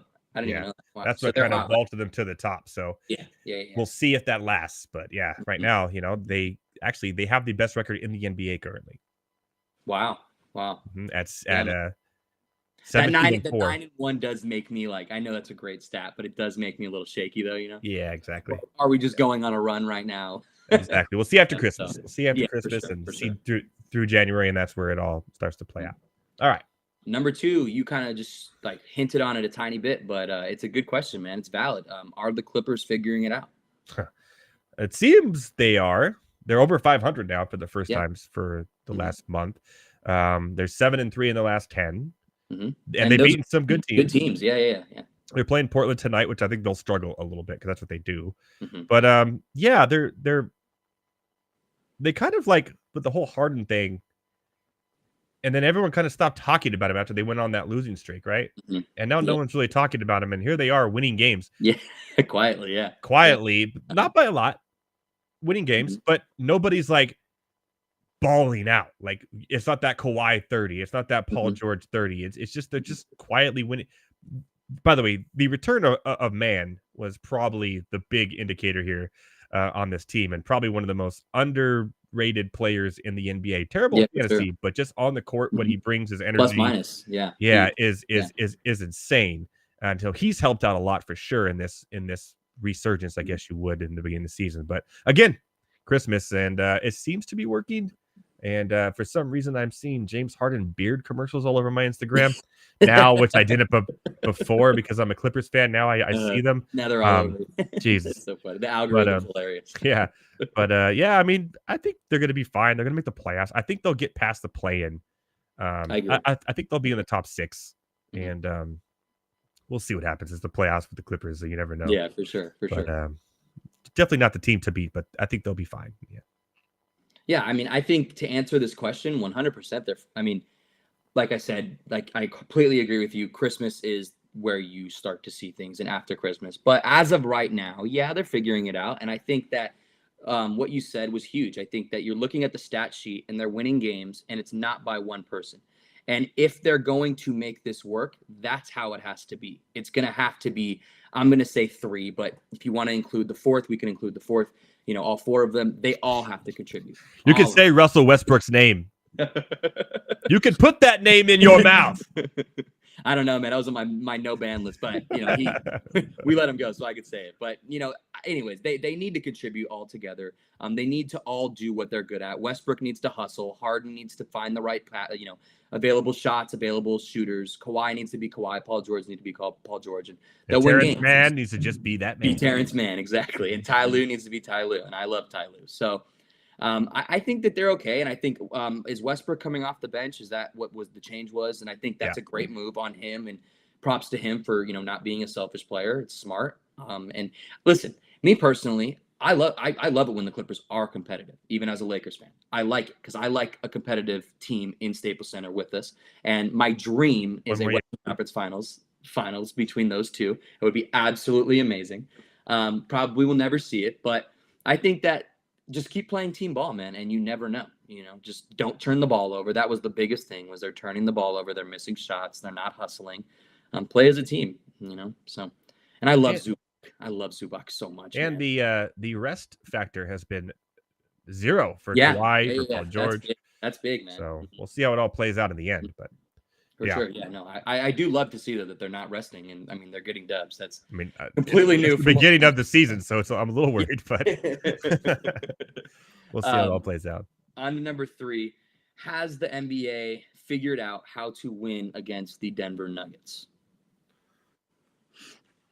Well, no. Injuries. Yep, I mean, you've had Jamal Murray out for a good amount of time here. And even Jokic has been like kind of hurt and like playing sparingly minutes, and he missed a few rest games. And I don't think that's necessarily the case. I just think it's just kind of a bad spell. All NBA teams go through bad spells. Remember at the beginning of the season, when they're all healthy for the first month, they were the best team in basketball. And then they had the Jamal injury in early November. Is he back yet? I don't think he's back yet. He's back, but it's been on, you know what I mean? On and off, like one and then miss one. Yeah. So, I mean, they're in a spell right now. Yeah, they've dropped a little bit. I'm sorry, they're 14-9. They're in 4th now, and they're 5-5 in their last 10. I think they're going to be okay when it's all said and done. And they're still 12-7 in their conference. They have the best conference record, so I just don't know. They'll be fine. The Denver Nuggets will be 100% okay. And Yeah. I wish this question was real. Let me tell you that. That'd be nice. I wish it was. But let this team get Jamal By the way, Murray. there's no way to figure out how to beat any team in basketball. It's in football it's possible, in baseball it's very possible, in basketball it's impossible. I 100% agree with you. Because of For sure. game flow, of Yep. it's a hard sport to say, oh, we just do a pick and roll every time and we're gonna beat them. We're gonna Well, win. Yeah. by the time the Especially first with quarter's over, you ain't going to be able to do that pick and roll anymore, because that's Mhm. what basketball is. That's coaching. There's a Mhm. reason why games at halftime, it's like, well, I don't care they're down by 12. It'll still probably be close when it's all said and done, right? Why Yep. people say don't watch till the fourth quarter, because Yeah. it's 3 And then quarters it's of in the figuring fourth out what the quarter. other team's doing. Yeah. So it's a hard sport to figure out other teams. It's just it's one of the only pure talent sports, 100% agree with you. team sports, Yep. because golf obviously is pure talent sport, Yeah, tennis, for sure. For sure. team sports in the world. Mhm. Even more so than soccer, I think. Way more than soccer. Jesus. Yeah, no, for But sure. yeah, that's what it is. So good luck. I mean, if LeBron is on, nobody can beat him unless you foul him all the time. He's going to go to the free throw line to make them. So it's like it's just one of those things. The NBA, I mean, little off topic, but the NBA has made it to where that's what they want. You know what I mean? They want it to where it's high scoring, a lot of fouls, stuff like that. And that's why you can't really prepare against a team, especially like the Nuggets. You know, the Nuggets, the one thing in that Western Conference Final Series against the Lakers, free throw shooting. Their free throw shooting was huge, man. And you can game plan all you want and try to stop Jokic and do this. If they're getting to the line and they're making all the free throws, you're not going to beat that team. You know, and, you know, just to go back to this question, you know, really quick, I don't want to spend too much time on this because I think this question is ridiculous. I think this team is the best team in the league by far. It's not close. When healthy. If Jamal Murray keeps having problems, then yes, I will worry about this team because the camaraderie won't be there. The chemistry won't be there as much. But get this guy back, give it 10 games, and you will see them right back at number 1. Yeah, I think by the end of January, they'll be back. They're in the that number one. 1 team. Yeah. So that's how I think on this one for sure. Figure out how to beat him. Get out of here. Yeah, that's what I'm saying. No hoodie for you. Take Jokic out, then maybe that's how you figure out to beat him. Number 4, we're gonna head to the NFL world. Brock Purdy, MVP, scrub, or right in between? Right in between. He's set up in a good situation, right? He has a lot of talent around him.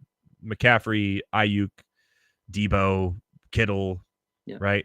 I really think right now the MVP, if I had to pick one, well, to be honest, I would pick Tyreek Hill until tonight. Him being hurt kind of changes that. But he's about to beat, he's doing things we've never seen in the NFL before. And there's not really one quarterback that's really like taken this season by storm. Sure. And right now the favorite's Dak Prescott. Yeah, he's had a good run lately, but this is also a guy who got skunked by the Arizona Cardinals and Josh Dobbs this year. Tyreek Hill has been absolutely tremendous the entire year, every game. And he's going to go over 2,000, hopefully. We'll see what happens with his injury right now. And he called that at the beginning of the year, too. That's I think I'm tired of this being a quarterback-only award. I think if, I really feel like Tyreek Hill should be the MVP. But I know I went off on a tangent. We were talking about Purdy, but still, I think Tyreek Hill should have been the favorite and should be the favorite. I just kind of worry about this injury now because tonight he could have dominated tonight again.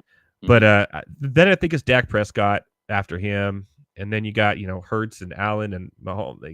They're just. They So just you got to put Purdy in there as an MVP, right? Yeah, but is he really the MVP of his own team, let alone the NFL? I don't think so. I think McCaffrey's the MVP of his own team. So, and that defense. So, plus Brandon Ayuk is so underrated. I think if he was, he's 100%. Yeah, very underrated. He to me, he's like a top 5 receiver talent wise in the NFL. But you got Debo and a great coach and defense. So I'm not going to go MVP talent. I don't think he's a scrub at all. I think Purdy's good. I think he set a record in his last bowl game. We're talking about college tonight. I think he set a record and won MVP of that bowl game. I think it was the Sugar Bowl or one of those for most passing yards. So he could. It's not like he hasn't done it before, but he's just a very good quarterback in the NFL, which is hard to be nowadays if you look at the starting quarterbacks currently. Yeah, for sure. Yeah. I mean, look, he was Mr. Irrelevant. So what he's doing right now is amazing. It's great. He is absolutely balling. My thing with Brock Purdy, and you hit it on the nail, it's what's around him, right? I watched a Niners game, and I'm not saying he's bad. He makes good throws. I would love him. Oh, he could throw the ball. He makes good throws. Yeah. So could Joe Flacco. Exactly. That is what a quarterback does. People hype that up. That's what a quarterback does. My thing is when I watch the game and they do a 2-yard pass to Debo and it's taken for 50 yards, and then a handoff to McCaffrey that's taken for 90 yards, and then a 5-yard slant to Ayuk that's taken for 90 yards. And then, I keep going. Kittle for 90 yards. And then the best offensive line, arguably, in the league. There's the best defense in the league, arguably the best schemer of coaching in the league. There's just so many. They're the best team in the league in all facets of the game. Exactly. And so when I look at that, I'm like, Jimmy Garoppolo succeeded in that organization. Jimmy Garoppolo was okay with that team, went to a Super Bowl with that team. What? Jimmy Garoppolo's trash. Jimmy Garoppolo's terrible. Trey Lance. When you play, yeah, but see, my thing with Trey Lance is different. Trey Lance is a runner. He runs. Yeah. If you have and Brock Purdy can run too, but Brock Purdy is also a pocket passer quarterback. Yes. Trey Lance was never a pocket passer quarterback. No. If you want to succeed in that offense, which Jimmy Garoppolo did, which Brock is, it's easy. It's a West Coast offense that is a lot of short throws, that's a lot of yards after catch, and you have the greatest running back in the league behind you. So he's not a scrub. And I don't even want to put him in between. I want to put him like a little bit more than in between, like a little bit better. But I don't see the same success rate if he was on the Steelers, if he was on the Chargers, if he was on these other teams that do not have all that around him, Yeah. So I'm not one of those guys that's like system quarterback, but the system helps a lot. No, Alex Smith was in some great systems, and he was, including the 49ers. So sure. there is such thing as a system quarterback, let me tell you. But he just happens to be a system quarterback with a good arm. Yeah, for sure. So, no, I think some throws that he made one yesterday. It was like he rolled out to his left. It was like 40 yards down the field to Ayuk. It was a great throw, and that's a great throw, dude, 100%. But then you hand it off to McCaffrey for 50 yards right after that. So what I'm saying is, if you put someone like Sam Howell on the 49ers offense, he could probably be doing the same thing that Purdy is right now. No, dude, that's my thing. I'm like, but Sam Howell is also a very good thrower of the football. Yeah, for sure. I think he leads the NFL. I was interested to see if they were going to do anything with. I know this sounds crazy, Sam Darnold. I was interested what they were going to do with Sam Darnold when they put him in that organization, and if they gave him a shot with how awesome that organization is. I think so many quarterbacks can. I think Kenny Pickett goes there and he's solid. That is a wild statement to say that guy can go somewhere and be solid. What a fun game that was to watch the other night. Huh? Your Steelers. You see the announcement today? He is starting on. Starting on Saturday. So Pickett's back. Trubisky's back. Yep. Jesus he is the official. Christ. According to Tomlin, Rudolph has not had enough helmet time, so he cannot start. Is that a joke? Tomlin's always talking. Wait, but he's helmet not really talking. Helmet time? Is that a joke from when the time they had to take off his helmet? Yeah. Oh, geez. Oh, man. Blows my mind. Let's get off that one. Number 5, we're going to stay in the NFL world. Okay, this is a good one. I forgot about this one. This is a hot take. We don't have a lot of these pretty much ever. This person says Marvin Harrison Jr. is the number 1 draft pick, and he is set with that. Our opinion on that.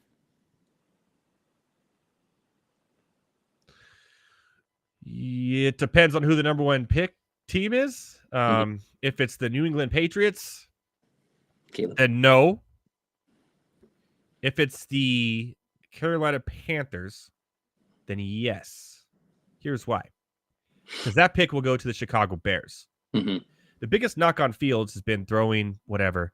But look what happened with the Chicago Bears this year when they gave him an actual number 1 wide receiver. Yeah. Moore. And Moore has been, I was on him. Remember, I was drafting him. I have him in the guillotine league still, people.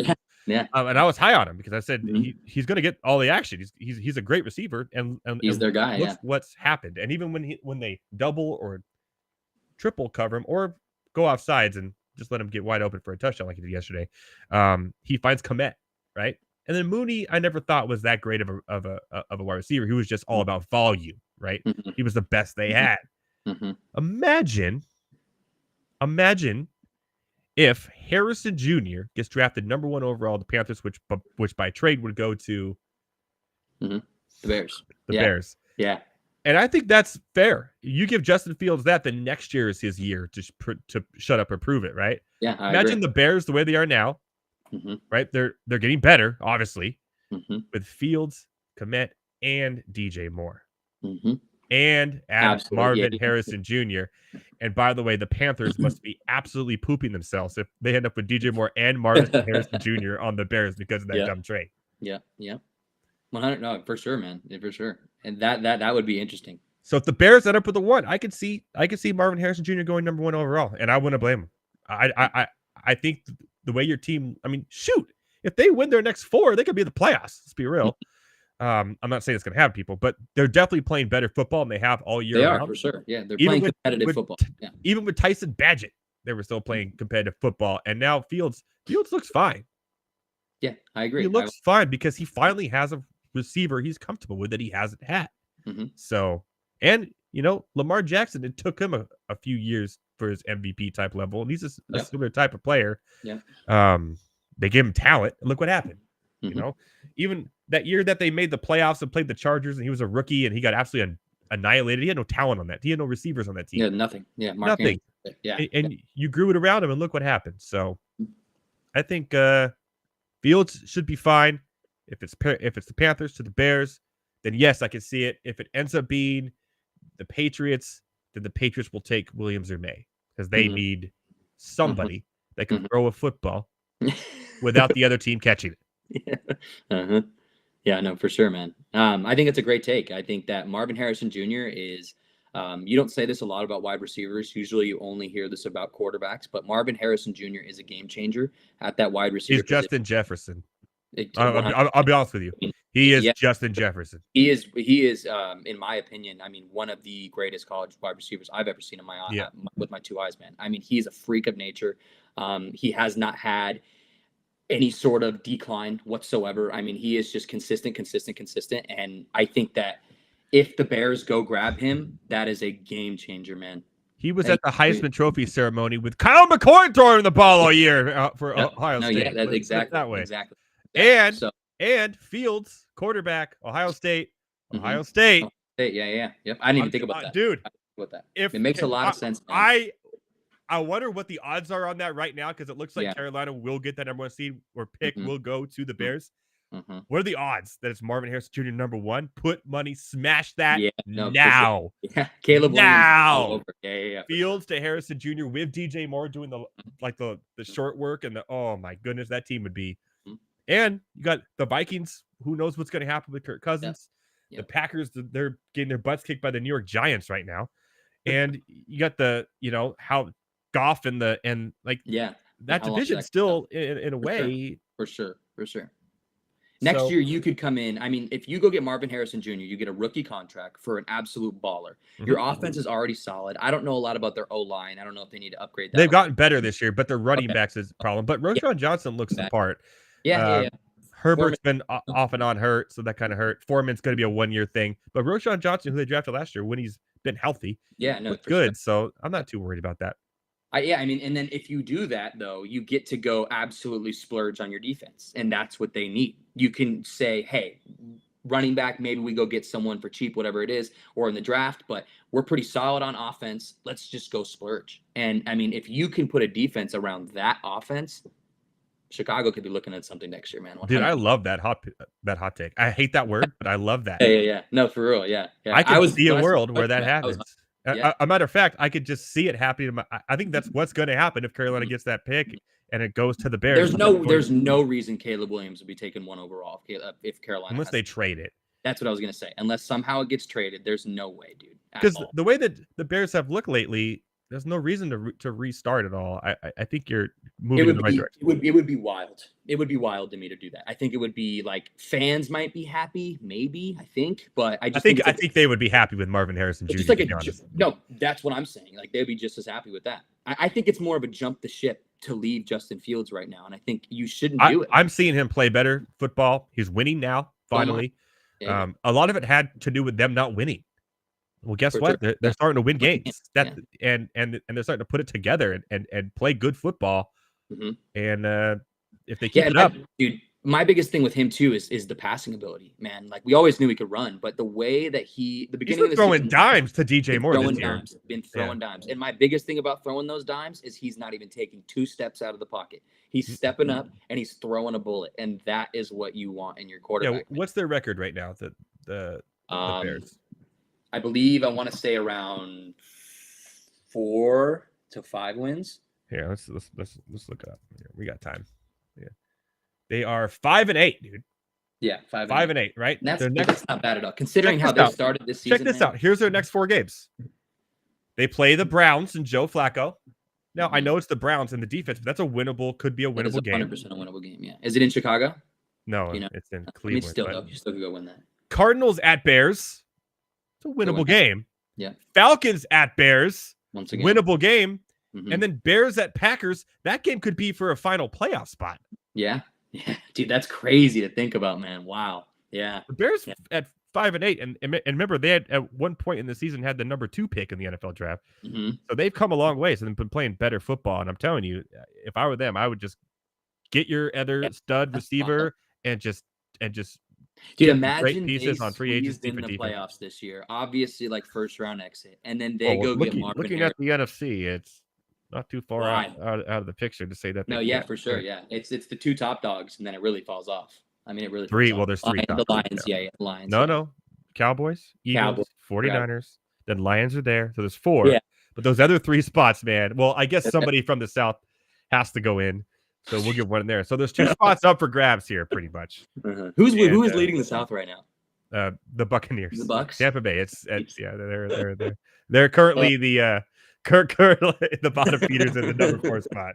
We'll see how that all pans out. But can we make a fan vote just to like switch? No more 4 teams out of the division and just the best teams. Just do it the way every other freaking. Every other, I guess baseball does that too. Yeah, baseball does do that. Division it drives me crazy, but I guess in baseball it makes sense because you play those guys so many times, right? Yeah. In football, I guess you do play your. There's also 6 of the 17 games. Baseball, so it's like if you're that number 1 team, you're usually that number 1 team. Yeah, because there's football, so many games. Like, football, kind of like yeah, we've seen this a lot, especially in these southern conferences. And, I was about to say, even in baseball, the South, the South in general, man. Well, hey, hold on now. We have some. Sports that Nick could be from the South. You don't know. Let's not get crazy. I love the South, baby. Love it. Love Texas. I have Texas going to the college football championship here. Me and Heavy T, so I'm all in there. Who does Heavy T's got Texas too? Yeah, most likely. He's been talking about Texas all year. That's all I had to hear was Lincoln Riley is a fraud. Lincoln Riley is a fraud. USC is not good. Texas is good. Texas should be in the college football playoffs. Not lying. Switch. Yeah, I got his wish, and USC was terrible. That was my Heavy T impression. I love it. That's a good one. Give me a hot dog. It's a new inning. I love I was cracking up on the break when he's doing the Chicago Bears quarterbacks. Yeah, I'm so sick of seeing that though. We gotta get a new breakout. We gotta get a new clip, yeah. That was insane. Mitchell Trubisky at 5, hilarious. Well, we have one last big UFC card. Yeah. This year, UFC 296. By the way, UFC 300 is gonna be off the hook. I hear going to next year. But we'll talk about 296 for now. Some really close fight odds-wise in this one, in the main event. And a lot of we talked about it a few weeks ago, but the odds have changed a little bit. Now, obviously, the Leon Edwards Colby Covington is the main title bout. Actually, I think the flyweight is a title bout as well. Leon Edwards Colby Covington. I was surprised when I saw the odds here was only Leon Edwards minus 148. I understand Covington's a gritty fighter, but I really like Leon Edwards in this one, minus 148. I think I'm going to be on. I may even have him by decision to get some extra value there. Oh, no, I'm sorry, by knockout or submission to get some extra value there with this championship fight. I think Leon Edwards wins. I just can't see Colby Covington wearing a belt. It's just weird. I agree. You agree with that fight? You think? Colby, I mean, obviously Colby has a chance, but yeah, that's what I was gonna say. Those odds are really too close for me. I'm not doing anything on Colby Covington. I don't care if Colby Covington wins. I mean, it'd be cool for the sport, I guess, an upset. But I think Leon Edwards should not be minus. What is it? Minus 148. It's absolutely wild. It should be way more than that. I mean, it should, in my opinion, it should be in the 2s. That's just I agree with you there. Which means I'll get my plus 200 whatever for for submission or knockout. Yeah. One kick to the head is all it takes from him, as we've seen before. The flyweight. Go ahead. Go ahead. I don't see it going to decision.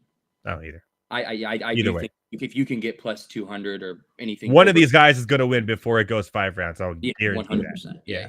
Sure. Pantoja, Brandon Royval for the flyweight title bout. Pantoja, not my style that I like to watch per se. In a UFC fight, this one I could definitely see going all 5 rounds. Same.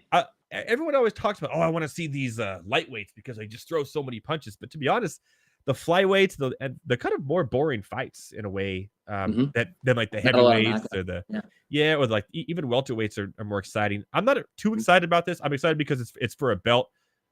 So I'm only minus 175 for Pantoja's favor, which means I'm probably going to go Royval plus 145. Dude, I'm gonna be honest, man. Pantoja is inconsistent. He's weird. He's a weird fighter. It's boring too. Yeah, it's very boring when it happens. It's almost like you don't think he even won the fight. I didn't think he won. I didn't think he won. No, yeah, exactly. The last one, and he won. It's just like it's weird, man. Sleepily does enough technical stuff to get it done. In there with the cards and stuff. But this is going to 5. I would take out of the two mains. If you're going to sprinkle or put money down on a dog, this is the one that you do right here. Not Colby Cup. Do this one for sure. Yep, because the next 3 are very lopsided. Stephen Wonderboy Thompson and Rakhmonov. Rakhmonov has been on a tear. Number 5 in welterweight, looking to get his shot to fight the winner of Covington Edwards. I'm pretty sure whoever wins this fight will. I think he dominates. I love Wonderboy. He's gritty. He's gonna do his thing. He's gonna be flamboyant. He's gonna get all bloody and he's gonna lose. Okay. I have typical Wonderboy fashion. So I'm not even minus 520. There's no money value in that. I just want to see how that fight plays out. I'm not touching it. And then we have the English and Ireland's of the world for the first time ever on the same main event card. Paddy Pimblett, everyone's favorite bull cut, is fighting Tony Ferguson, who everyone's favorite. Why are you still here? Minus 340. Pimblett, obviously, I'm not touching this one with a 5-foot pole. Even the knockout odds are minus for Pimblett over Tony Ferguson, which I could totally see happening. Just parlay a Pimblett knockout with another fight. If you're going to be smart with this one, that's the way it's going to go. I hate that he's fighting Tony Ferguson. I literally I hate that this is on the main card. They're making us pay for this. We know how it's going to end, and we have to pay for it. It's terrible. And I got to see this guy's stupid bowl cut. It is just terrible. And then we have Machado Gary, or Ian Machado Gary, from Ireland, who won his last fight by knockout. He's been rising up the ranks as the next type of big thing. These Irish, English, Pimblett, Gary boxers from the UK.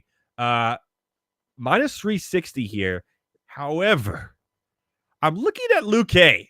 Vicente Luque, and going, his last couple fights, been strong. I know he lost a few in a row, but here he is. He's been back strong at plus 285. And if you can just control the high punching from Gary, I think he has a chance to pull off an upset here and be willing to sprinkle some plus 285 and put him in my DraftKings lineups as well in this one. That's the only underdog I'm really like. I can see this happening. I mean, I can see obviously the Royval happening too, but by decision in a close fight. Just I'm talking, I could see a case where Luque actually puts Gary down in submission and just smothers him and wins this fight. So there you go. I think that's, I mean, look, I think if Luque wins, it is inside the rounds 100%, because I think they're pushing Gary's narrative.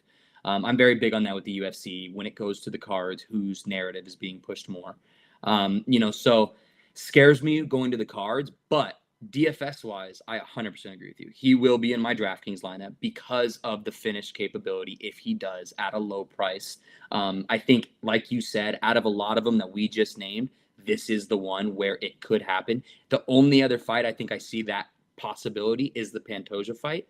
But besides the Pantoja fight, I think this is the sprinkle. I think this definitely is the sprinkle. Also, the fighting styles, they're very I don't want to say they match up well, but they kind of do match up well. Towards way, Luque, even yeah, to be honest. No, yeah, legit. So it's interesting. It'll be very interesting. I'll be sprinkling. I always like to sprinkle. And in the prelims, if you want to go over and under a punches thrown, go over on the Cody Garbrandt and Brian Keller fight. That is going to be. That is going to be. That's all you're going to see. Punch. It's going to be a lot of fun to watch. I'm looking forward to that one.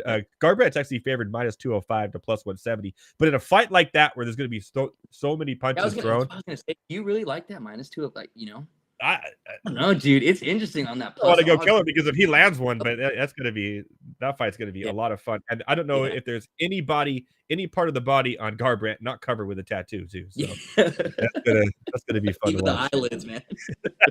He closes his eyes. Another one too I'm looking forward to is the Alameda Feely fight. I think will be fun. But definitely in the prelims, that's the fight I can't wait to watch. It's going to be a punch fest. Not, by the way, we say punch fest, not strong punches. It's going to be a shitload of jabs going back and forth to that one. The last you'll definitely see it in between total and significant strikes. Yes, 100%. But that's going to be a fun fight to watch in the bantamweight. Could go the distance with like 200 man, I am looking punches for. thrown I in 3 rounds. I did not look through this whole card, man. I'm looking through it right now. There's some really good prelims in here as well. Josh Emmett, Bryce Mitchell will be fun. I really like the Feely fight. The Feely Almeida fight will be fun too. I was about to say the Almeida. I'm looking at that right now. That's going to be interesting. And I always love seeing round fight. Seeing that Cody Durden is here now in a prelim, in an early prelim, will be fun to see how he fights against. Obviously, I think this is his first actual UFC event fight because he was in what's it called, the Ultimate Fighter or whatever. So it'd be fun to watch him. He's only a +145 underdog. I thought that could be interesting. It could be interesting. Olin Bikov from Russia. He's one of those fighters under the same flag of all those champions who all have the beards and look Amish. I literally can't stand betting against them. I never do. Them in Brazil, I hate. Yeah, but luckily this fight is not in. It's at T-Mobile in Las Vegas, not in Russia. So. Not a lot. Or in Brazil, where it's like, oh god. Yeah. But ultimately, I think it's gonna be great. I can't wait to text you about it. We'll share some DFS lineups as well. We got like 12 minutes left. I was gonna give some bets for college football games. You can stay on with me and help me, or you could. Let's do it. And then we got to give a shout out to the Final Four in the Guillotine League here. I'll just do the games until we have the next show because I know Heavy T wants to do the big games with me. And boy, are these games fun this week. By the way, also, we're doing the Bettercast tomorrow, the live trivia with me, but live right now on Bettercast, and you could do this with me. It's actually a bowl pick'em game. You can also win tickets to get prizes, to get memorabilia. Yeah. There's Moose and Keith talking. Sorry about that. Let me turn them down. But if you go down there, you could do bowl pick'em, college bowl pick'em, and second there, right there, and you could pick every bowl game yourself for a chance to win. And you get points for picking underdogs. You get more points for picking underdogs, which is good to know who's being transferred and who's not playing if you're going to go that route. Myrtle Beach Bowl right here. I'm going to pick mine right here. Boom, done. You have until when it starts on. I got to post it on Saturday media later. Yeah. Post this, get it in. It's free to play. Every game, winner take all. You win tickets. You could get hats, not just autographed memorabilia, but also like if you're a Falcons fan like Heavy T, you get a Falcons hat. You just trade in your tickets from Fanatics. Really cool. Bettercast.app. Bettercast.app. You can play the bowl. We got my trivia game tomorrow. We got bowl pick'em. We got nightly Bettercast games. Yes, sir. It's insane what we're doing here. A lot of fun. I cannot wait to host that tomorrow night. I'm gonna have some fun. Yeah, that'd be fun. I got to write the questions, so some of the answers, like I'll spoil the way. One of the it's multiple choice, and one of them I put the answer toilet bowl. So we'll see if that's the actual answer or not. You have to tune in tomorrow night to see what the question is. For sure, though. Because it could be.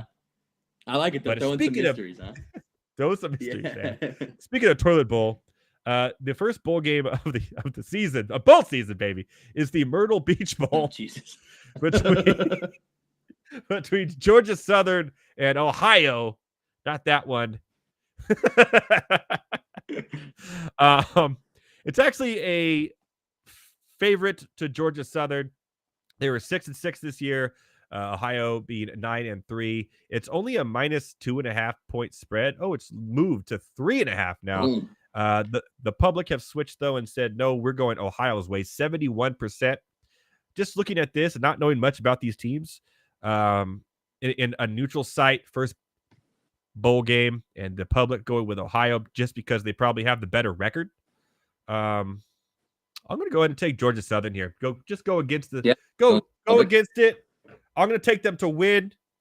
I'm going to put it right here, the Myrtle Beach Bowl, and my BetterCast app, Georgia Southern, which by the way are +13 instead of +10. Wow. Even though, so I'm going to go ahead and get my points there. Okay. The next bowl game, Saturday. What am I going to do on Saturday? Jesus. There's one coming up I'm going to be doing. Jacksonville State versus University of Louisiana Lafayette. 74% is with Jacksonville State, -3.5 point favorites over the Ragin' Cajuns. I love that name. Always great when they make the NCAA basketball tournament too. The Ragin' Cajuns. Jacksonville State 8-4, 6-6 here. -3. It's almost like Vegas says, screw it. We'll just give these all -3.5 and see what happens. See what the public does. 5-5 against the spread. 6-3 against the spread for State. 74% of the public. Looking at the matchup here, defense not good for the Ragin' Cajuns. I'm gonna take Jacksonville State. Yeah, I'll go 3.5. ahead and plug that in to my. Oh, that's not. Yeah, so plug that Jacksonville State. Plug that into my BetterCast app here. Okay, I'm just gonna do this weekend. By the way, we're gonna save the rest till later. Miami of Ohio, the other Ohio, versus Appalachian State, -6.5. Appalachian State 8-5. Miami of Ohio, a very good season here at 11-2, +6.5. Yeah, +6. But I mean, look at the this is, by the way, this is the Avocados from Mexico Cure Bowl. Oh, the bowl names are hilarious, dude. The Avocados from Mexico Cure Bowl. So, do the avocados from the United States don't cure, right? Only the ones from just Mexico? yeah. Okay. I'm taking Appalachian State. I like that. Yep. Okay. Oh, my goodness. Okay. My boys, Fresno State in the Izteta New Mexico Bowl. That's right. Against New Mexico State. How is that fair? New Mexico State favored -3.5. Also has the public at 57%. I'm taking Fresno State. I know Fife just transferred out. I think Keene is going to play. Fresno State's just a better team, man. Yeah. I know 10-4 for New Mexico State University and 8-4 for Fresno State.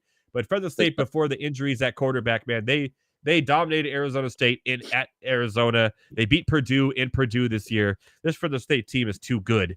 I'm taking Fresno State. And you get bonus points if you take them on your BetterCast app as well. All right. The Starco Brands LA Bowl between the UCLA Fight Bruins and the Boise State University Broncos, the Mountain West champions, by the way, coming out of nowhere.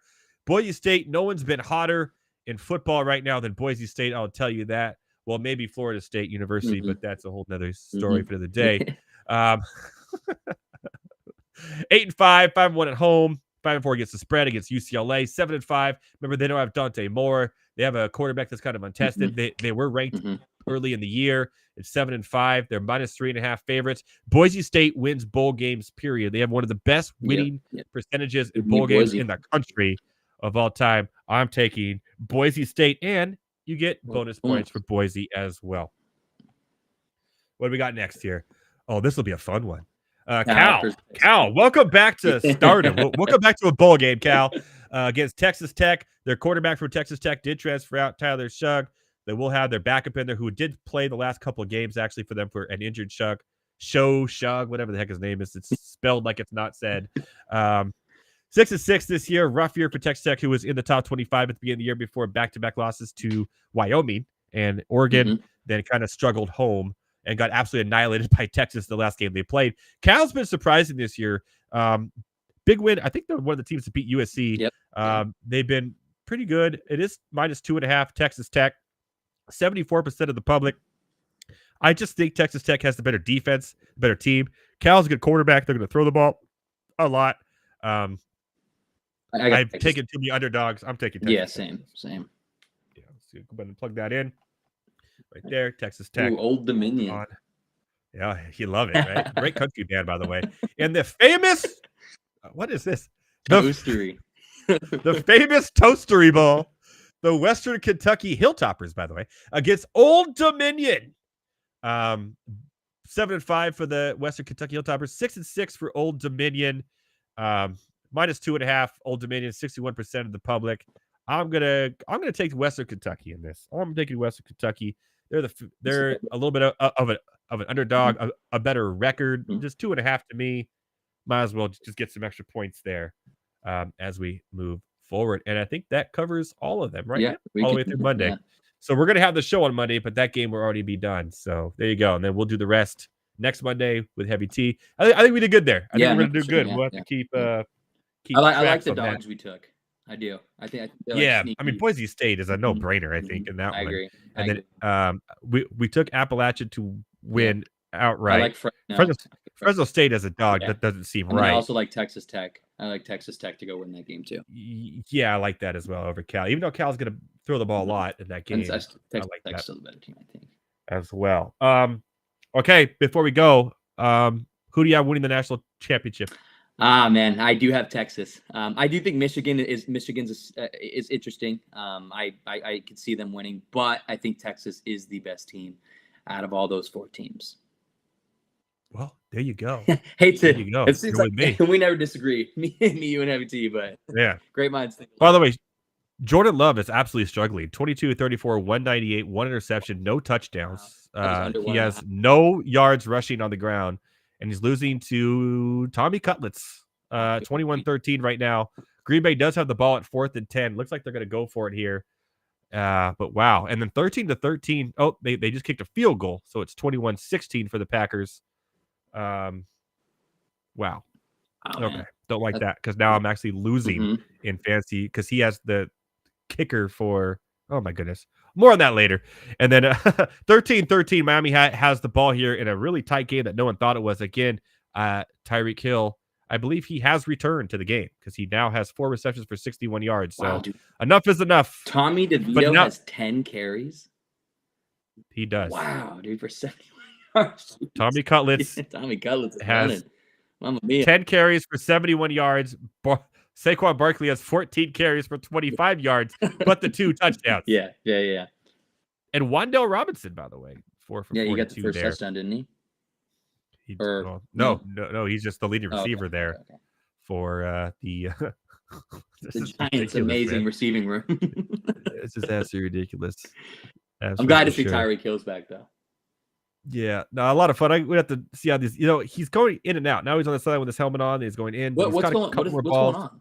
Ankle injury. Oh, okay. Ankle injury. So we'll see how it all plays out in the end. But dude, let's give Miami an L here, dude. Chad is going. Oh my god! What happened? I want to know. Let us know. We only got a minute. Hurry up and tell. Oh my god, a minute, man. What is it? Looks like it's official here. A guillotine, and we have a final 4 that will be after all this, who has made it. We will say farewell to Josh Danhill. What a great run he's done this year to make the 5, but the 4 are as follow. Archon 56, Eric Dozier, and I will, Chad, 1 second. Team Eric Dozier 4. Big shout out to Team Corn 4. There it is. A lot of 4s. Team Corn 4 with a crazy 5 minutes yesterday that brought him from nothing to something, and I have made it into the Final 4 with my team as well. So shout out to the Final 4 in the Guillotine League. It's going to be fun. Ciao, Chad says pull up my tracker. Whatever. That's my own show. If I want to go a minute late, let's pull up what he said earlier in the chat. I have 500 under on Tucker Craft overs tonight, and I'll likely run out of nails to bite by the end of it. I don't know what the over was. Did he say? Where is Kraft at right now? He's probably 500. Jesus, 500 units? I have 500 units on Tucker Craft overs. Holy cow, buddy. You're put it all into Tucker Craft, man. Wow. And Tucker Craft right now. Does he have 7 yards? 4 for 64. Oh, okay. So he's actually the leading receiver for Good the pick, my boy. Packers Pick. here, which is smart with the way that it's played out. So kudos to you. I don't know what the odds are. It was 29.5, and I bet all the odds up to 55.5. My boy, Wow. Chow Chang. Woo! Monday Night Rants. My fellow ranter winning some money on Tucker Craft. Hit me up with your Buy bets. your wife something nice or your girlfriend. Yeah, hit up at Better Thomas with some bets, buddy. Hit up your wife or girlfriend or somebody is something special with that win. That is congratulations to you. Uncle Ted, welcome to the show. Patrick Taylor is a must add. Guys, I was supposed to end a minute ago. I love it. I love it. I love it. Uncle Ted, thank you for coming. Shout out to Chow Chad, man. Give him a big cheer. You know what? Chad deserves? An air horn. All right, man. Hey, thanks for hanging out with me of course, for like an dude. hour. I love tonight. when I A get lot to of stay a fun. little bit longer, dude. It's always fun. I know you had some big shoes to fill. I know. Literally. But I think you did a wonderful, fantastic job there tonight, my friend. Yeah. Thank you. We'll see you next week, huh? Of course. Every week. All right. Dude. Let's text this Saturday. Let me know what your bets are looking like.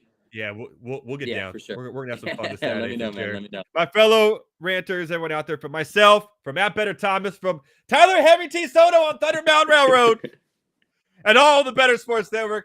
Enjoy the rest of the games. Enjoy the rest of your week. Enjoy the bowl season, baby. We'll see you next Monday. Better Sports Network. Shout out to Taj McGowan, still alive, baby.